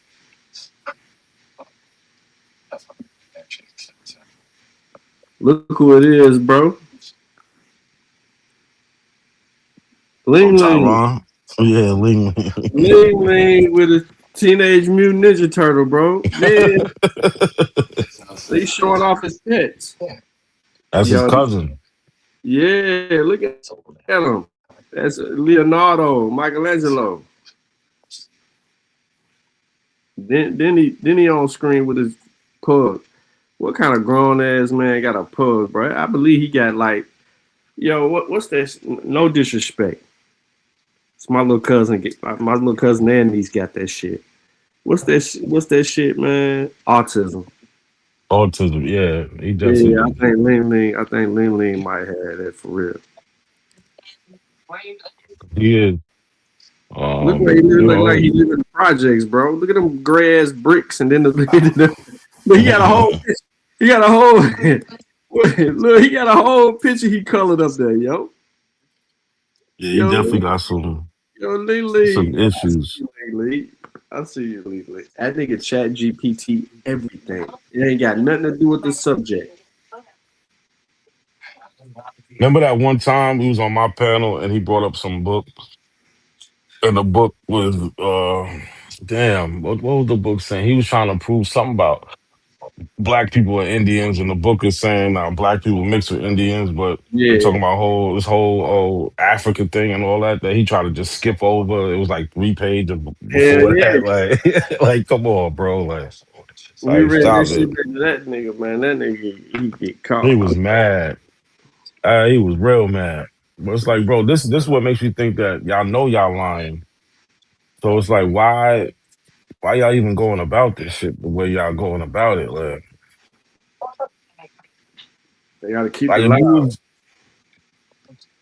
If you was just a community of black people who have Indian ancestry, and that's the part of your ancestry that you wanted to highlight, nobody would be mad at you about that. Wow. Like, would you, Sean? You wouldn't be mad? I wouldn't be mad at all. I'm gonna highlight this shit, bro. I know. But then the whole changing of the history shit, that's just the crazy part. Yeah, keep talking for a second. I'm gonna be right back. I gotta run downstairs real quick. If you could see the chat. Yeah, let me look in this chat. Ramon, what you talking about? Dr. Claude Anderson changed who? Let me see if I can see what you're talking about. Oh, Be Active was still going in. I seen him go up to 14. He went all the way up to 24, dropping that. Yeah, he.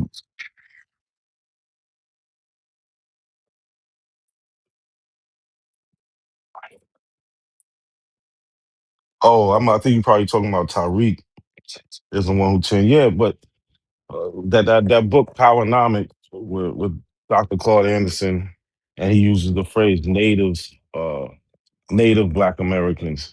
He even makes a distinction in that book. I read that book a long time ago, but he's saying, the Black people that was who are of African descent that was born in America, that's the ones he's calling native Black Americans, which I don't even have an issue with that.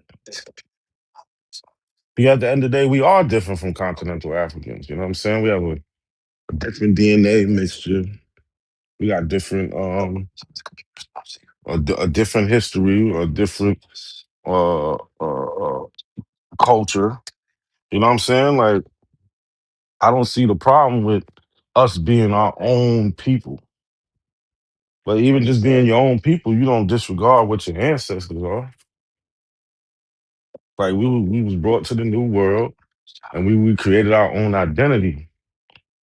That's just perfectly fine. Perfectly fine. And we should be proud of that. You know what I'm saying? Say, you said these are dirty, both of them? Both of these are dirty?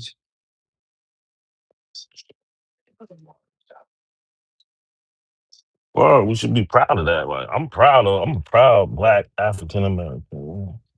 All day, every day.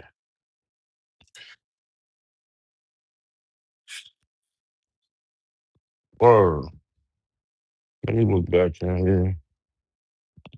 Yeah, Powernomics, that was a decent book. Hmm? Book. And that's why we listen to the guys on this panel, because they about analyzing history and logically common sense. Absolutely. Absolutely. You gotta analyze the history. Like, even if you just read something in a book, you can't just run with that. You have to find corroborating evidence. Like, there's a book, We Freed Ourselves. I forget the name of the author, but he goes through like rebellions and things that happen in America. And when I was reading that book, I went to the newspapers and see if I can find the things he was talking about, and I was finding them. Right? He listed sources and all that too. Uh, yeah, I'm going to find if I can see where the origins of these stories is coming from. That's how you analyze things. Like, newspapers isn't the only way, but there's a bunch of ways you can find out if something is true or if it actually happened and shit like that.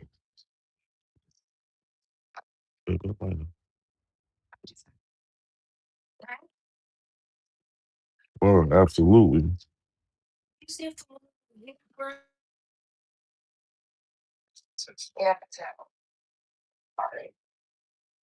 Oh, so what y'all think about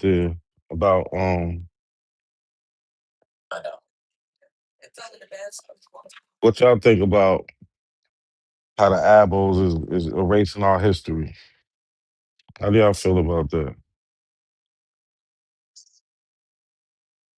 Yeah, native just means anybody. Yeah, absolutely. He was talking about the Africans and their descendants that was born in America. It doesn't mean that they're always from there. So yeah, him trying to take it to mean something other than that is completely wrong. I definitely agree with you, B.I. Well, I don't even think Claude Anderson was saying it. Well, I know Claude Anderson wasn't saying it like that. Or I know he wasn't trying to say that Black people was indigenous to the Americas. He just saying native Black Americans, meaning just like saying the ones that are born in it.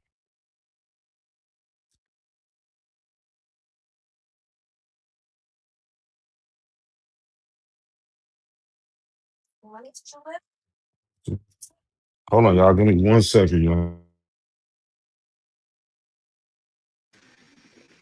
I'm gonna play this video while not gone. Oh no, I'm back. But you can play the video I'm gonna see what Ling Ling talking about. though. Ill. I get a iguana shit. Man, that dog looked like it had a human tongue. Man, I get flying lizards if I was you. Oh my god. Ling Ling got a snake with a human tongue when he lick it out. Ling Ling got his dog a sweater and everything. He be chilling. Yeah. Have you ever rolled him up? Have you ever rolled his tongue up and stuck it back in his mouth? Yeah, but she keeps sticking it out. Y'all wildin', bro. That's why I purchased her, because of the tongue. Somebody said, ain't a turtle or a reptile?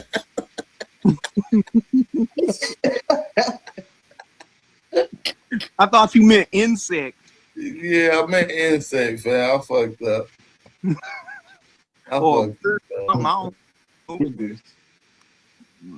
I can't do no birds, though. Is he mean, though? Your dog mean? No. She like say, oh, it do got teeth? Yeah, she got every time he try to bite somebody, he bite his own tongue. He got fucked up rows of teeth, though. What's wrong with him? That's how she was born. You know, these dogs got incest genes. They got messed up teeth. They barely got a snout. Show them your teeth. You gotta feed it mashed. How much you pay for that retarded dog, boy? Well, she's a purebred dog, so she would for initially 3,000, but they lowered the price to 300 because didn't nobody want to purchase her. Because it was way too expensive to purchase her at the shop that I got her at. So she was. Bro, stop the cap, bro. You was talking about nothing. Yeah, Who that, Sabio? Yeah, what else, Sabio?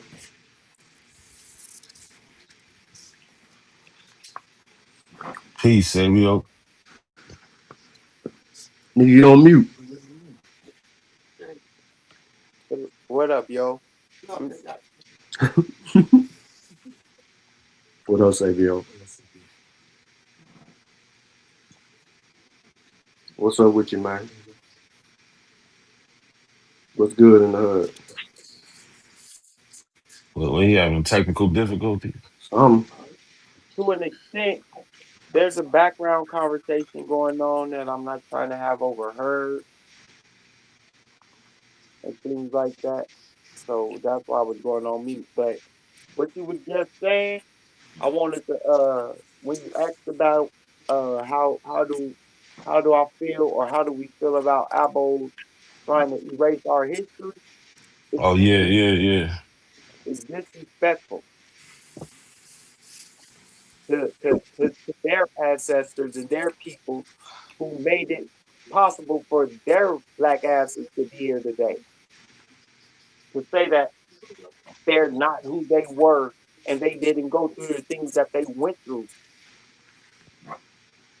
under the banner of Negro, Black, or African American, or colored, or whatever word they want to throw into it. But one thing that we do know is that the word native wasn't ever applied to our ancestors like that, or indigenous. No. So that's the point right there that I think they unintentionally, based off the usage of the ideology or the word FBA, they have adopted an indigenous because it gives them a way to try to separate themselves from the culture and what's going on on the continent of Africa. Yeah. Yeah, but Sabio. So what do you do when, you talking to these dudes, right? And they say, like you said, the name, like words like indigenous and native. wasn't associated with us, Black Americans, right? So, and their answer to that is, well, that's only because of the Reconstruction.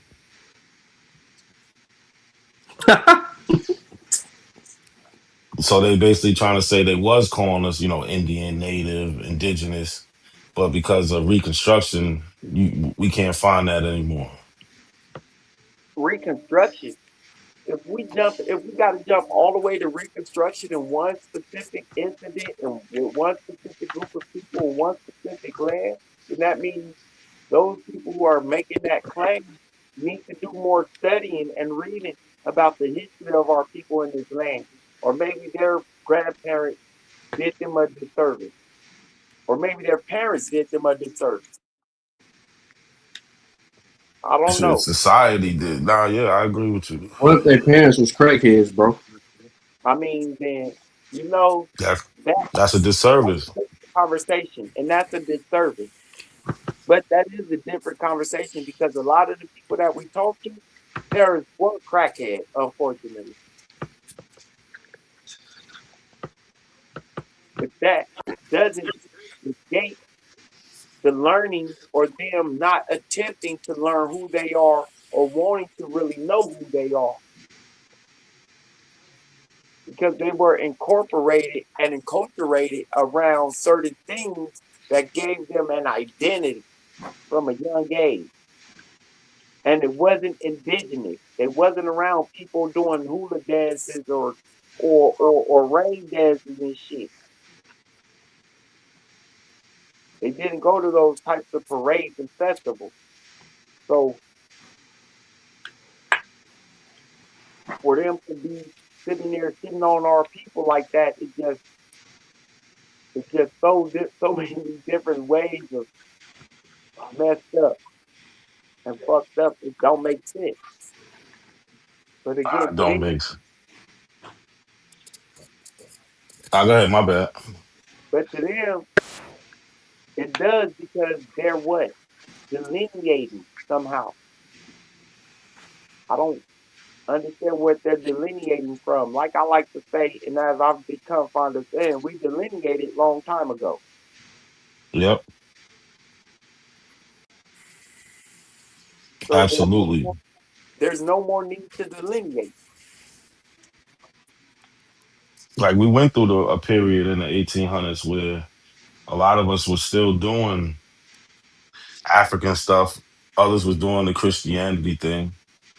And it was kind of like a national conversation, you know what I'm saying? They wanted to go with the moral uplift, which is saying, you know what, we need to assimilate into this American culture so we could be more respected. And if people want to see more about that, there's a book, African or American. It's by Leslie. Damn, what's her name? Is it Leslie O'Neill? I don't think that's her name though. But it's African American. I'm gonna go find the book. I don't want to mess it up. But she points out a couple things. Let me find the book. I'm messing up.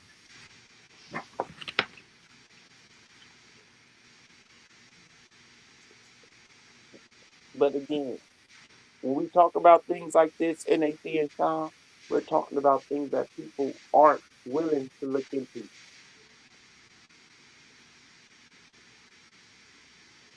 because they think we're making it up. Yeah, this is the book, African or American, Black Identity and Political Activism in New York City, 1784 to 1861, by Leslie Alexander.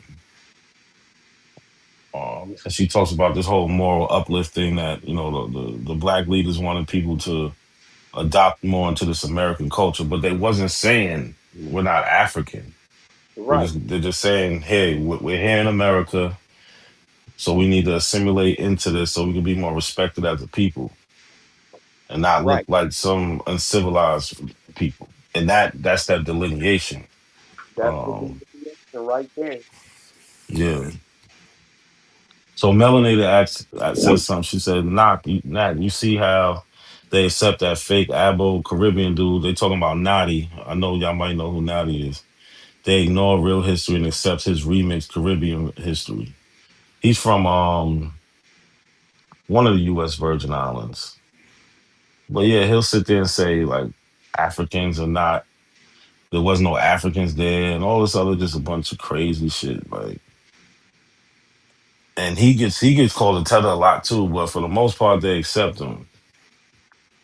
And he's like a in between. Like he wants to be like a more. He's just crazy, but Mel's making a good point that they accept his fake history because he goes along with their narrative. Like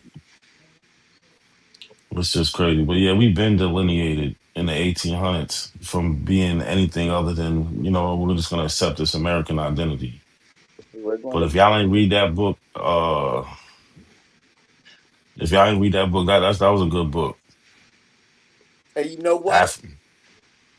Af- Domo was talking about the double consciousness, and I don't think a lot of people understand how the double consciousness plays into the conversation. what was he saying about that double consciousness? Like, what was his point? He was actually saying how the double consciousness plays into the conversation of FBA and this identity crisis that we have, because we have to try to, and I explained it further because I don't think they fully understood, but my explanation was we as African Americans or quote unquote black people have to live up to the standard of being black or African and American. And what does that mean? That has been our historical struggle. How can we be both African and American? And what does that mean? If we have lost all traces of our Africanness, all we have are the Africanisms, the cultural things that came from Africa with our ancestors. I wasn't Mm-hmm. that far into it, but that's the nuance that's been missed and overlooked. How do we really identify as African American? Or are we just black? This term that has these negative connotations attached to it.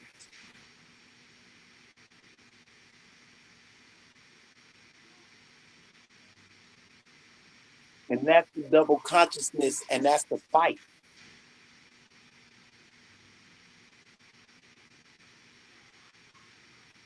My bad. Nah, What you you good? apologizing for? Word.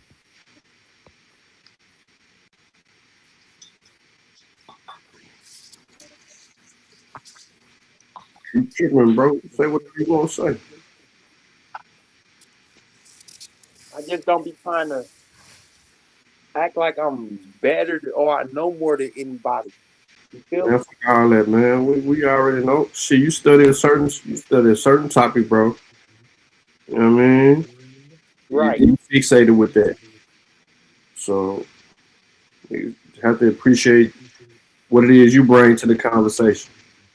And that's it right there. And I don't think people look into the fixation that I've had with this topic from a young age.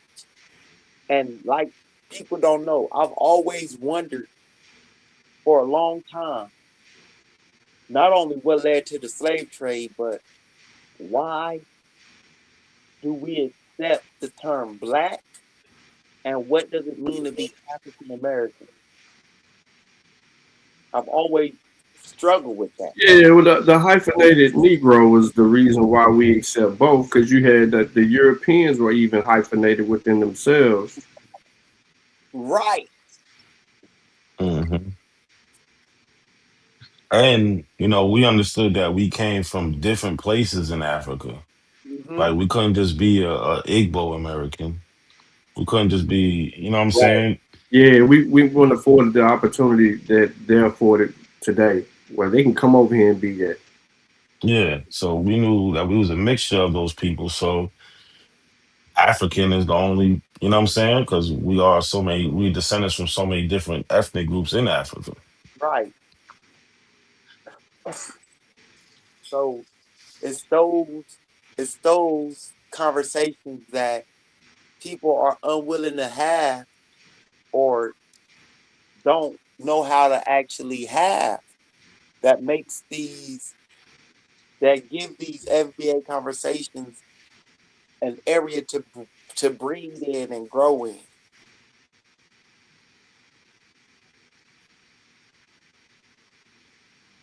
Because of the splitness of our what identity, because we've been so mixed up with different groups of people, and our history can be misinterpreted and remixed to say that we were doing things that we know there's no evidence of that we were doing, but because you can speculate and inflect and make it sound good, now you have a whole uprising of people who want to disrespect the history of people who actually fought and changed the shape of a nation.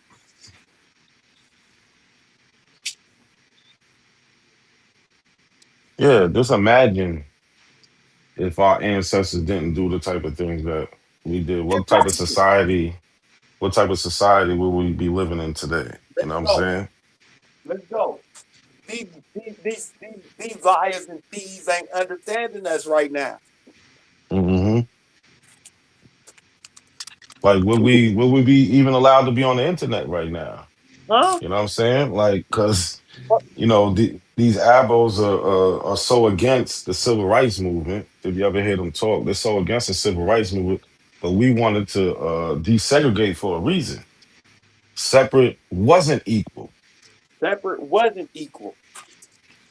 So if we going about this, you know what I'm saying, being separated, but we're not getting the same equal opportunities, we have to do something else, which is, all right, now we got to infiltrate this system and we're going to fight for that.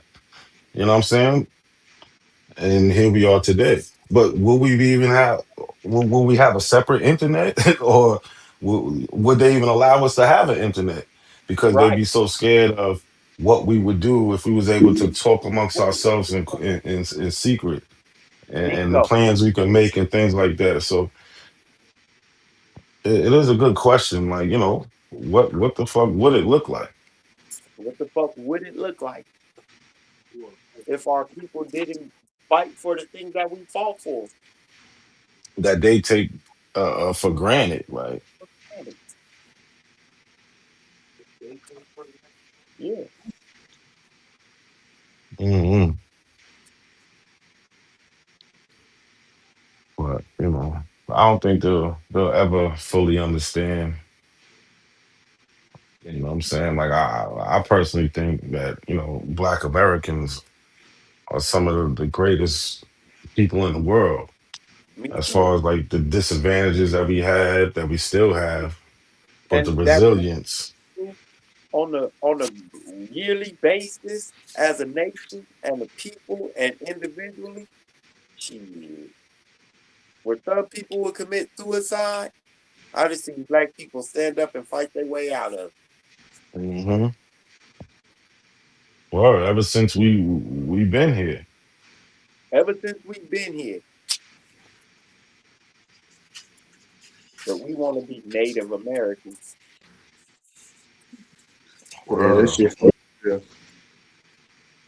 And like we have a and great history, good, bad, and the ugly. That shit is. We have a a great history, man.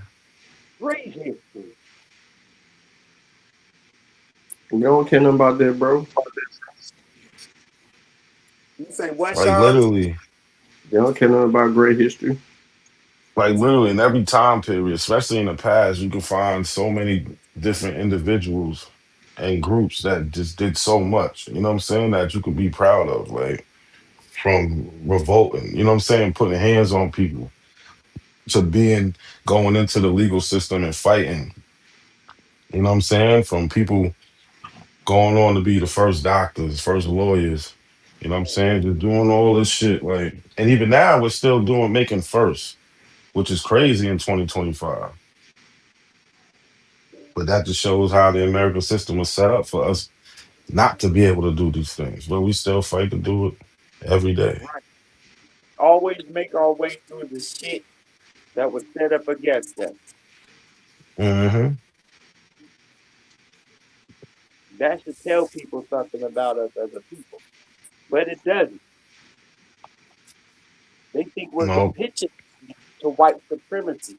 Nah, what we're doing is we're fighting white supremacy and enforcing our ideology and the way that we see humanity and life onto Sylvia, white. your mic going in and out a little bit. I, I Oh, couldn't hear my everything fault. you were saying. Yeah. I said, what they fail to realize is that, or they mistake is that they think while we're capitulating to white supremacy, actually white supremacy is capitulating to us and the things that we need as a community and a people. When we make the overall dominant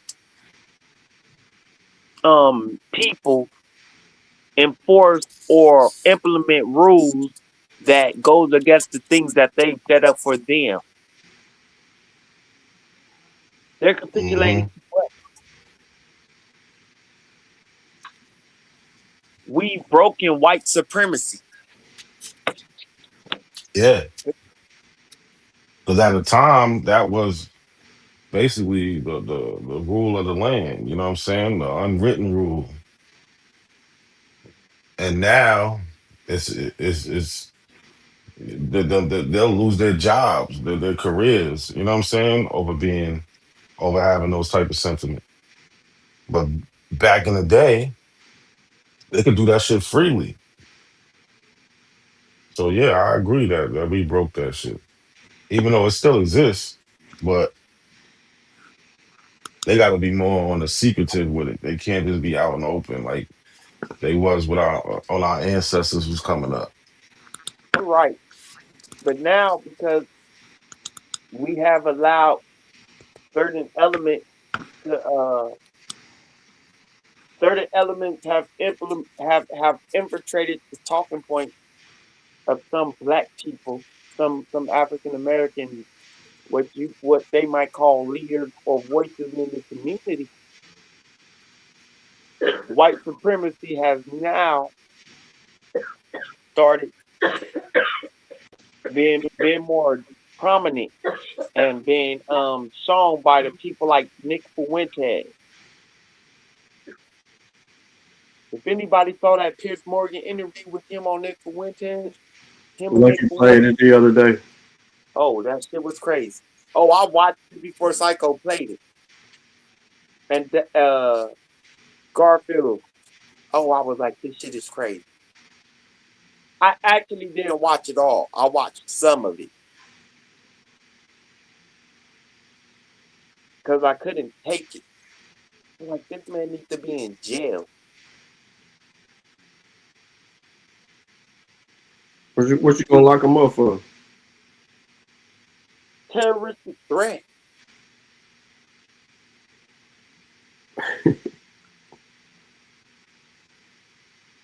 You don't think he threatening nobody? Oh, he did. It was a veiled threat, John. What people get away with, especially religious people, are veiled threats.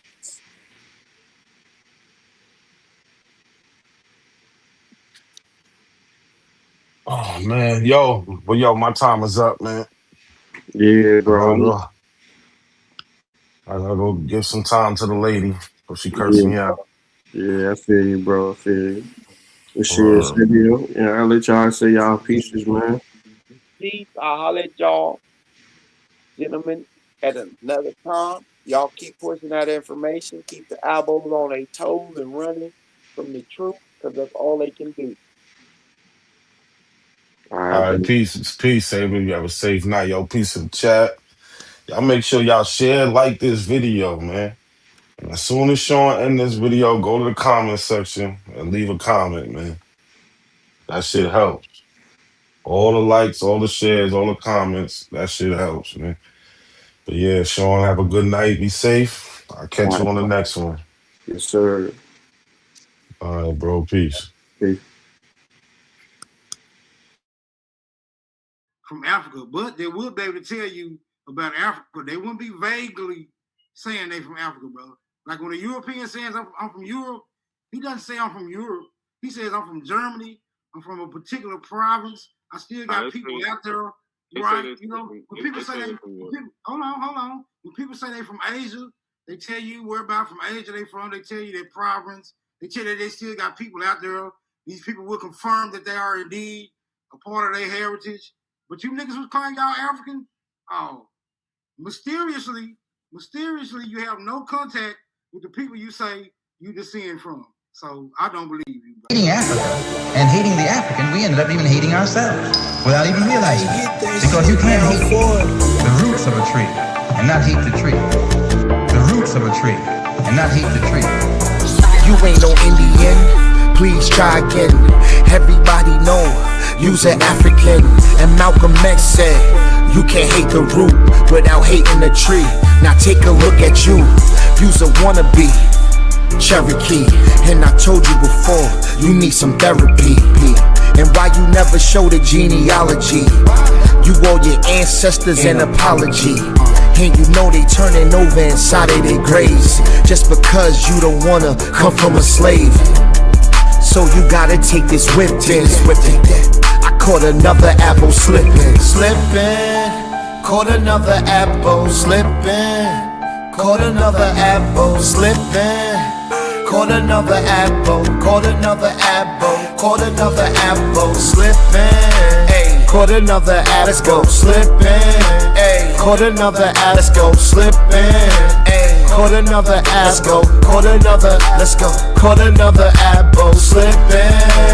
Caught another apple slipping. Caught another apple slipping. Caught another apple. Caught another apple. Caught another apple slipping. Yo, check this out, man. You wasn't already here, man. Dane Calloway lied to you, man. The research guy lied to you, man. Karimio lied to you, man. Your ancestors come from Africa, whether you like it or not. So no matter what you do, no matter what you say, you will always be an African. You can't deny the facts. You can't deny the evidence. You can't deny the genealogy. You can't deny the DNA. You can't deny it, man. Whether you like it or not, you are African. Call the abo slipping. That's all we do. That's all we do. Let's go. Got some dewy-eyed thing that you got a friend. I still ask you to look at that mirror. And if nothing's staring back at you is friendly, then you've got no friends.